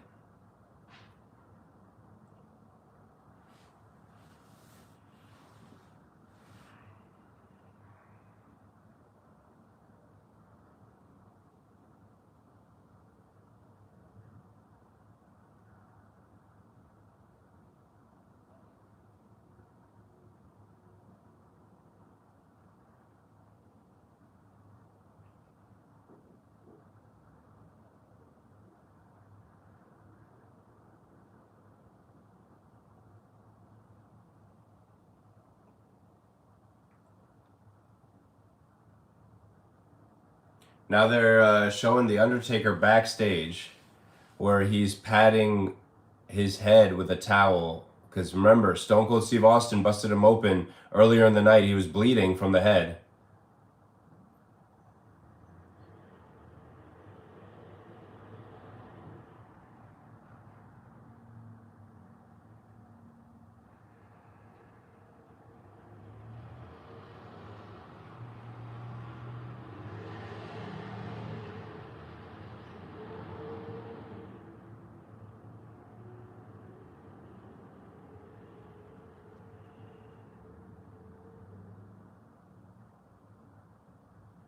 Now here comes the Undertaker to make his entrance.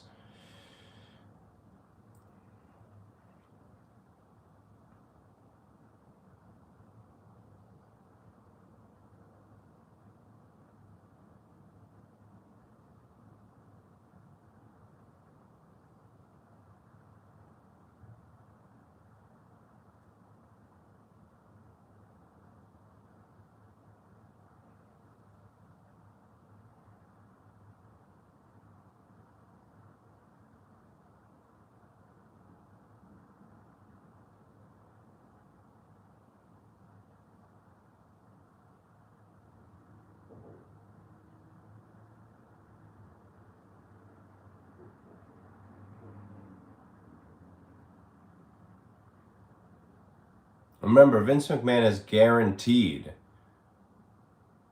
that The Undertaker's going to win this match. And that's probably why he's at ringside, to guarantee that that happens. Do whatever he has to do to make it happen. This was back at a time when The Undertaker's entrance didn't take 5 minutes. It only took about 1 minute or 2 minutes.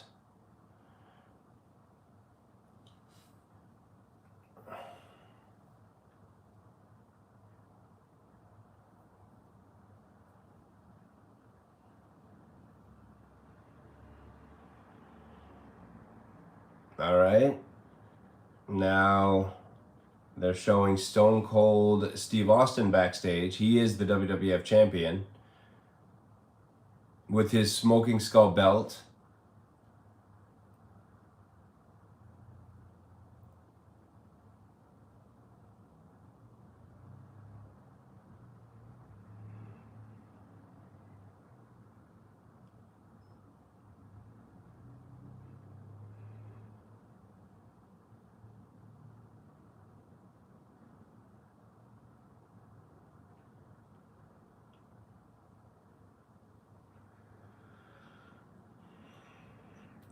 Remember, if Austin loses, he can never challenge for the WWF title again. He can challenge for the Intercontinental title. That's what they're laughing about on commentary. Jerry Lawler and Vince.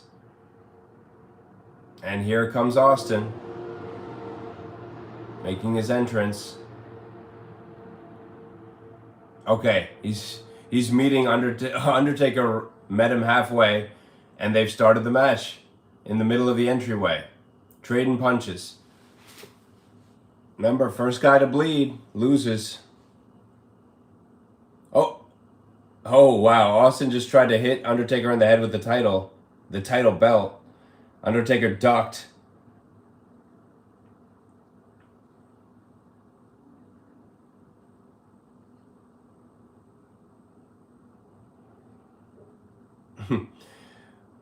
See, they're fighting right where the Triple H Rock match was also taking place, like in the entryway, near the fans, near the where the guardrails and barricades are. See, that's the problem when you do that too much. It's just like every match feels like that. Like, it just like looks like you're watching a repeat of the previous match. Because The Rock and Triple H were just here doing this, brawling in this area. Now they're doing the same thing.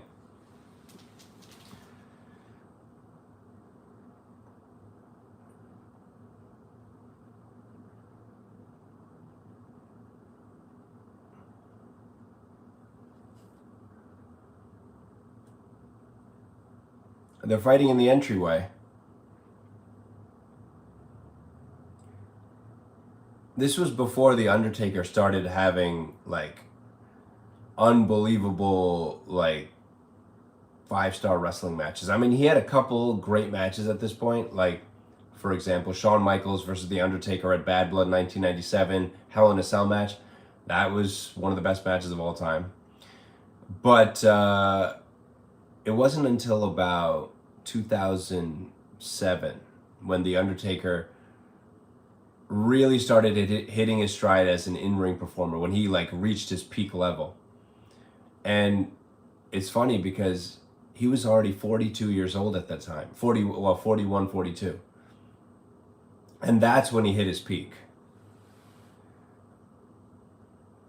I mean, you could say the same thing about Shawn Michaels. I mean, Shawn Michaels was always great, but I mean, it was really 2005 through 2009, I would say, was Shawn Michaels' best era in terms of in-ring performance. As a character, he was probably at his best in the 90s as a member of DX.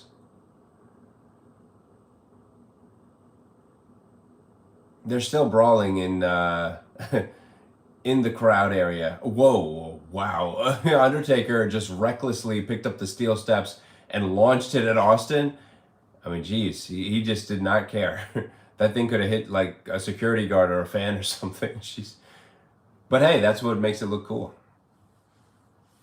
Again, they're still fighting in the fans here. Brawling.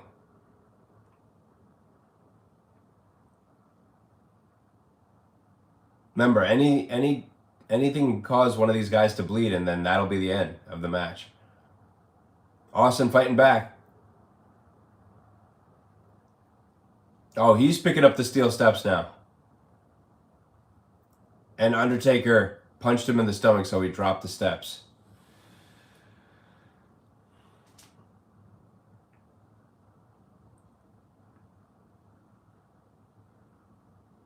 And the crowd was always cool with this, them brawling in the crowd. I mean, this is a very common thing during the Attitude Era. Not exactly technical wrestling, it's just chaos.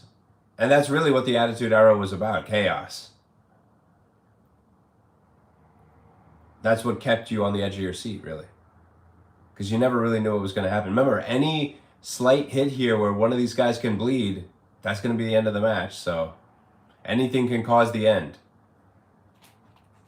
Oh, Undertaker trying to rip the stitches out of Austin's head. Austin fought back.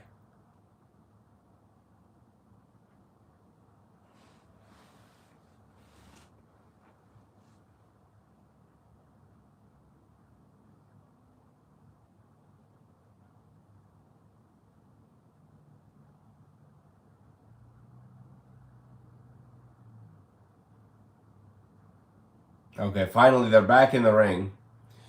Actually, I think this is the first time they've been in the ring during this match. Undertaker is choking Austin with his boot in the corner.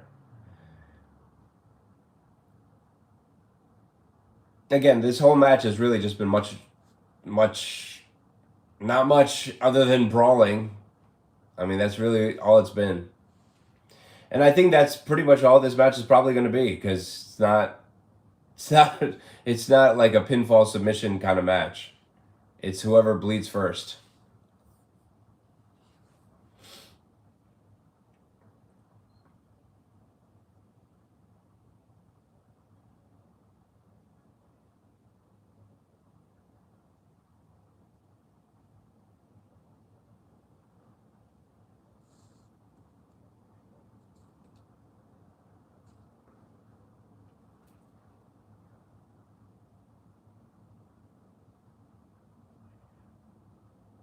Undertaker landing shots on Austin.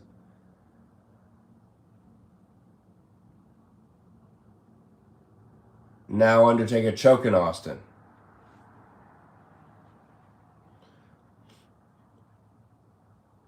Remember, there's no countouts, no disqualification. Anything goes. Somebody's got to bleed. That's how this match ends.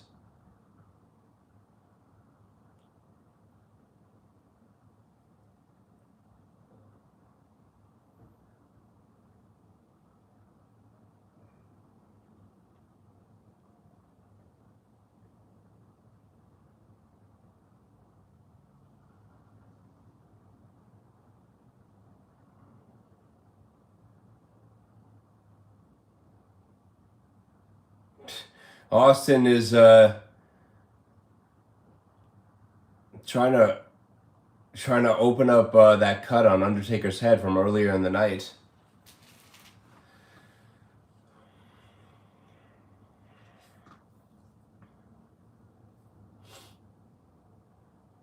Austin is working on the legs of the Undertaker, trying to get him off his feet.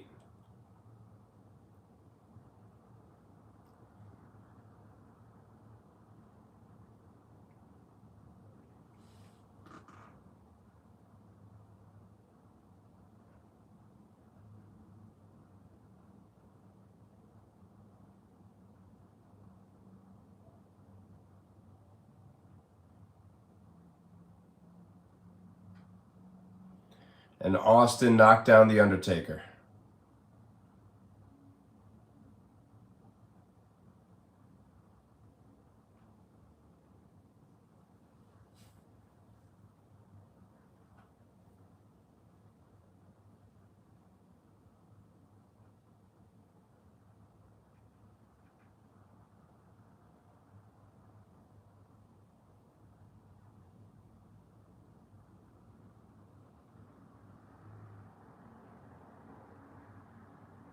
Austin still working on Undertaker's legs. He grabbed Undertaker's right leg and threw it into the ring post. Does it again.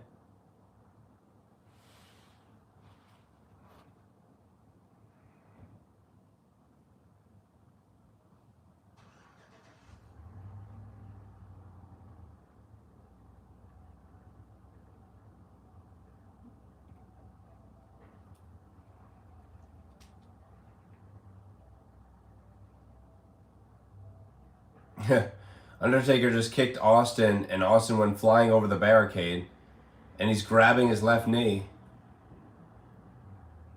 And Vince is like, I think he's busted open. Check him. Is he bleeding? Vince McMahon eagerly wants this match to end with Austin bleeding, and he wants it to be over as soon as possible. Because all it takes is a cut on Undertaker, and that's the end of this match. And that's the end of Vince McMahon in the storyline.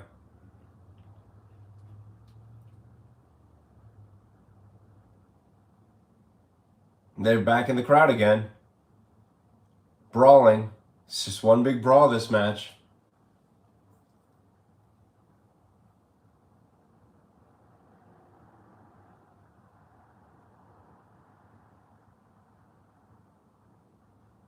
And Undertaker just threw Austin back over the barricade into the ringside area. They're away from the fans now.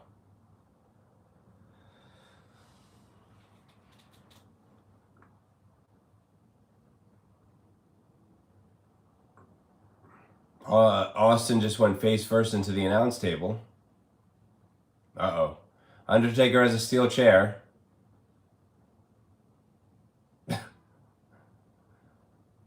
Oh. Undertaker went to hit Austin in the head with the chair. Austin ducked. Austin is running away from the Undertaker now, because he knows if he gets hit with a chair, he's gonna get busted open. Steve Austin just rammed Undertaker's head into the steel steps. Now the referee is checking. Is he bleeding? But he's not bleeding yet.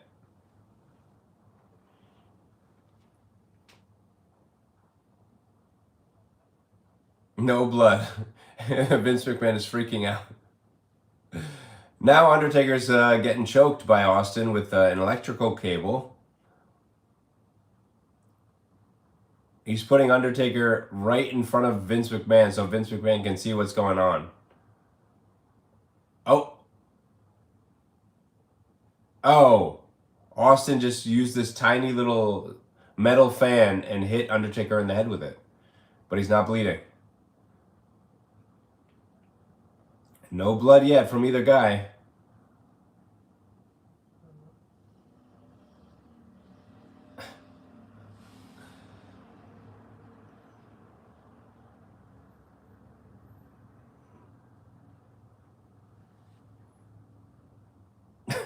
Undertaker just bumped into the referee.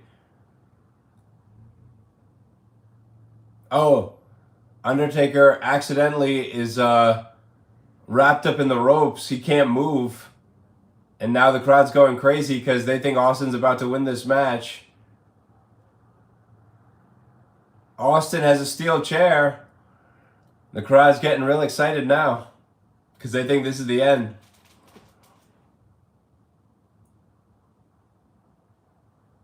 Shane McMahon just ran into the ring.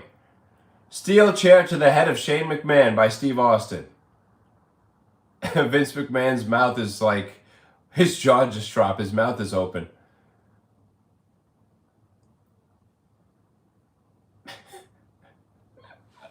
All right. Oh, Undertaker Undertaker just kicked Austin in the face. Austin dropped the steel chair.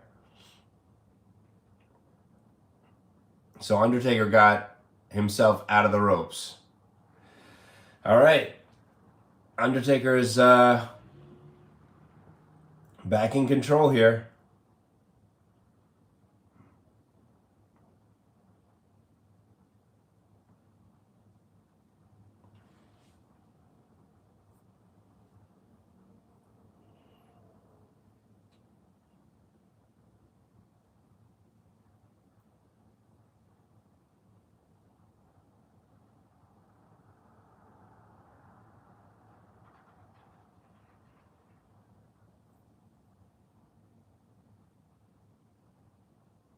Oh, Austin just low blowed the Undertaker.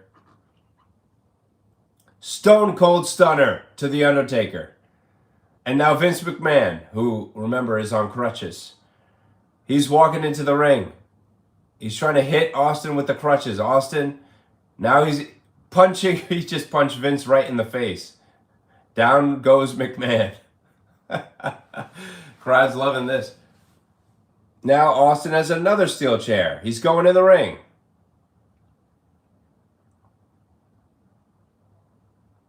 Oh, Undertaker has his own steel chair and hit Austin in the midsection. Now he just hit Austin in the back with the steel chair. Now Undertaker's got the referee. Threw him in the corner. See, now the crowd knows the ending is coming. Something big has to happen now. Crowd is cheering. X-Pac is in the ring. Spinning wheel kick to Undertaker while Undertaker was holding the steel chair. He did a spinning wheel kick to the chair. Chair went into Undertaker's face.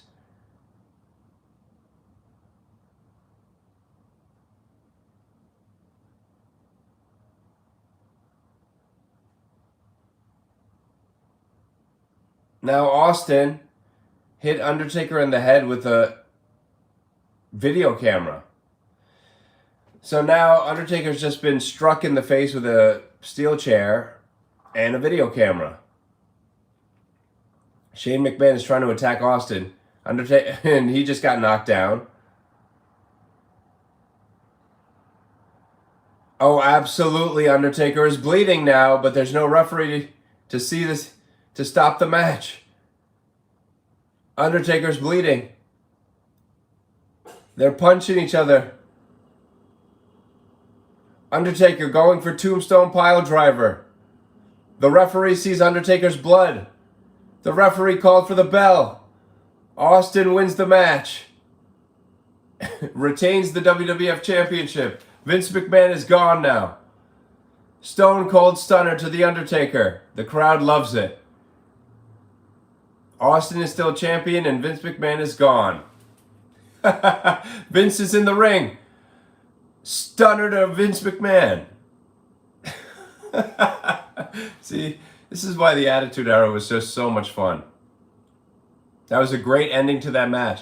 I bet nobody thought X-Pac was going to be the deciding factor. Oh, here comes Triple H. Remember, Triple H will be facing whoever the WWF champion is at SummerSlam in the main event, and Austin just won the title match, so...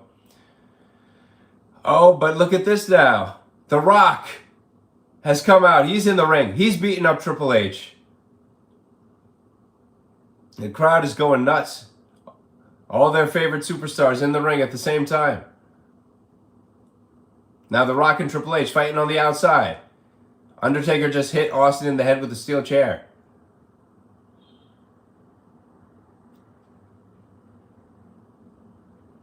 Now Austin is laying flat on his back on the outside. Remember, the match is over. Undertaker's bleeding. The referee called for the bell. Undertaker is absolutely furious right now, but Austin just picked up one of McMahon's crutches and hit Undertaker in the back. He's fighting back. Austin is now bleeding from the head as well.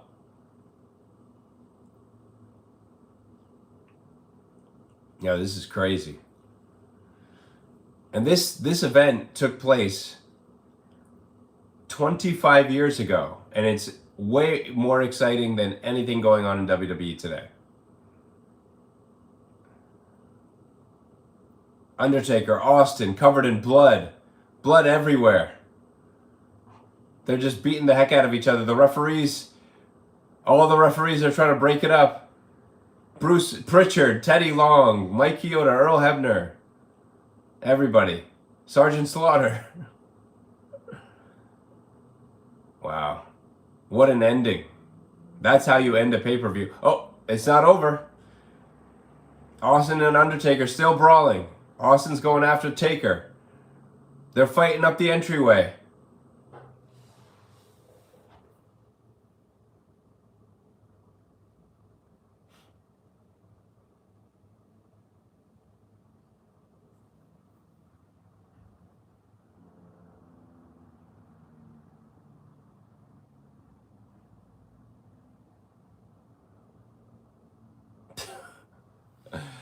Vince McMahon is, he's in the ring. He's realized what has happened. And he's like on the verge of tears. He's about to cry. He's on his knees. Austin rolls back in the ring. He sticks out his hand as if he's going to shake Vince McMahon's hand.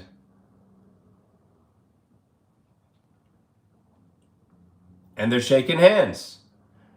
Stone Cold Stunner. And they hit Austin's music. What a show, huh? I mean, this show is what the Attitude Era was all about. I mean, this was a great show. They had a couple of really entertaining matches. And again, there no 5-star match or anything. I mean, the main event was basically just a brawl. But again, it doesn't have to be 5-star matches all up and down the card. This is a much more entertaining show with decent matches. Whereas these days, you know, everybody's trying to have the greatest match of all time, but it doesn't mean much because people are not as invested in the characters as they were in these characters. And that is the end of the show. Thank you for watching WWF Fully Loaded 1999. And thank you for watching.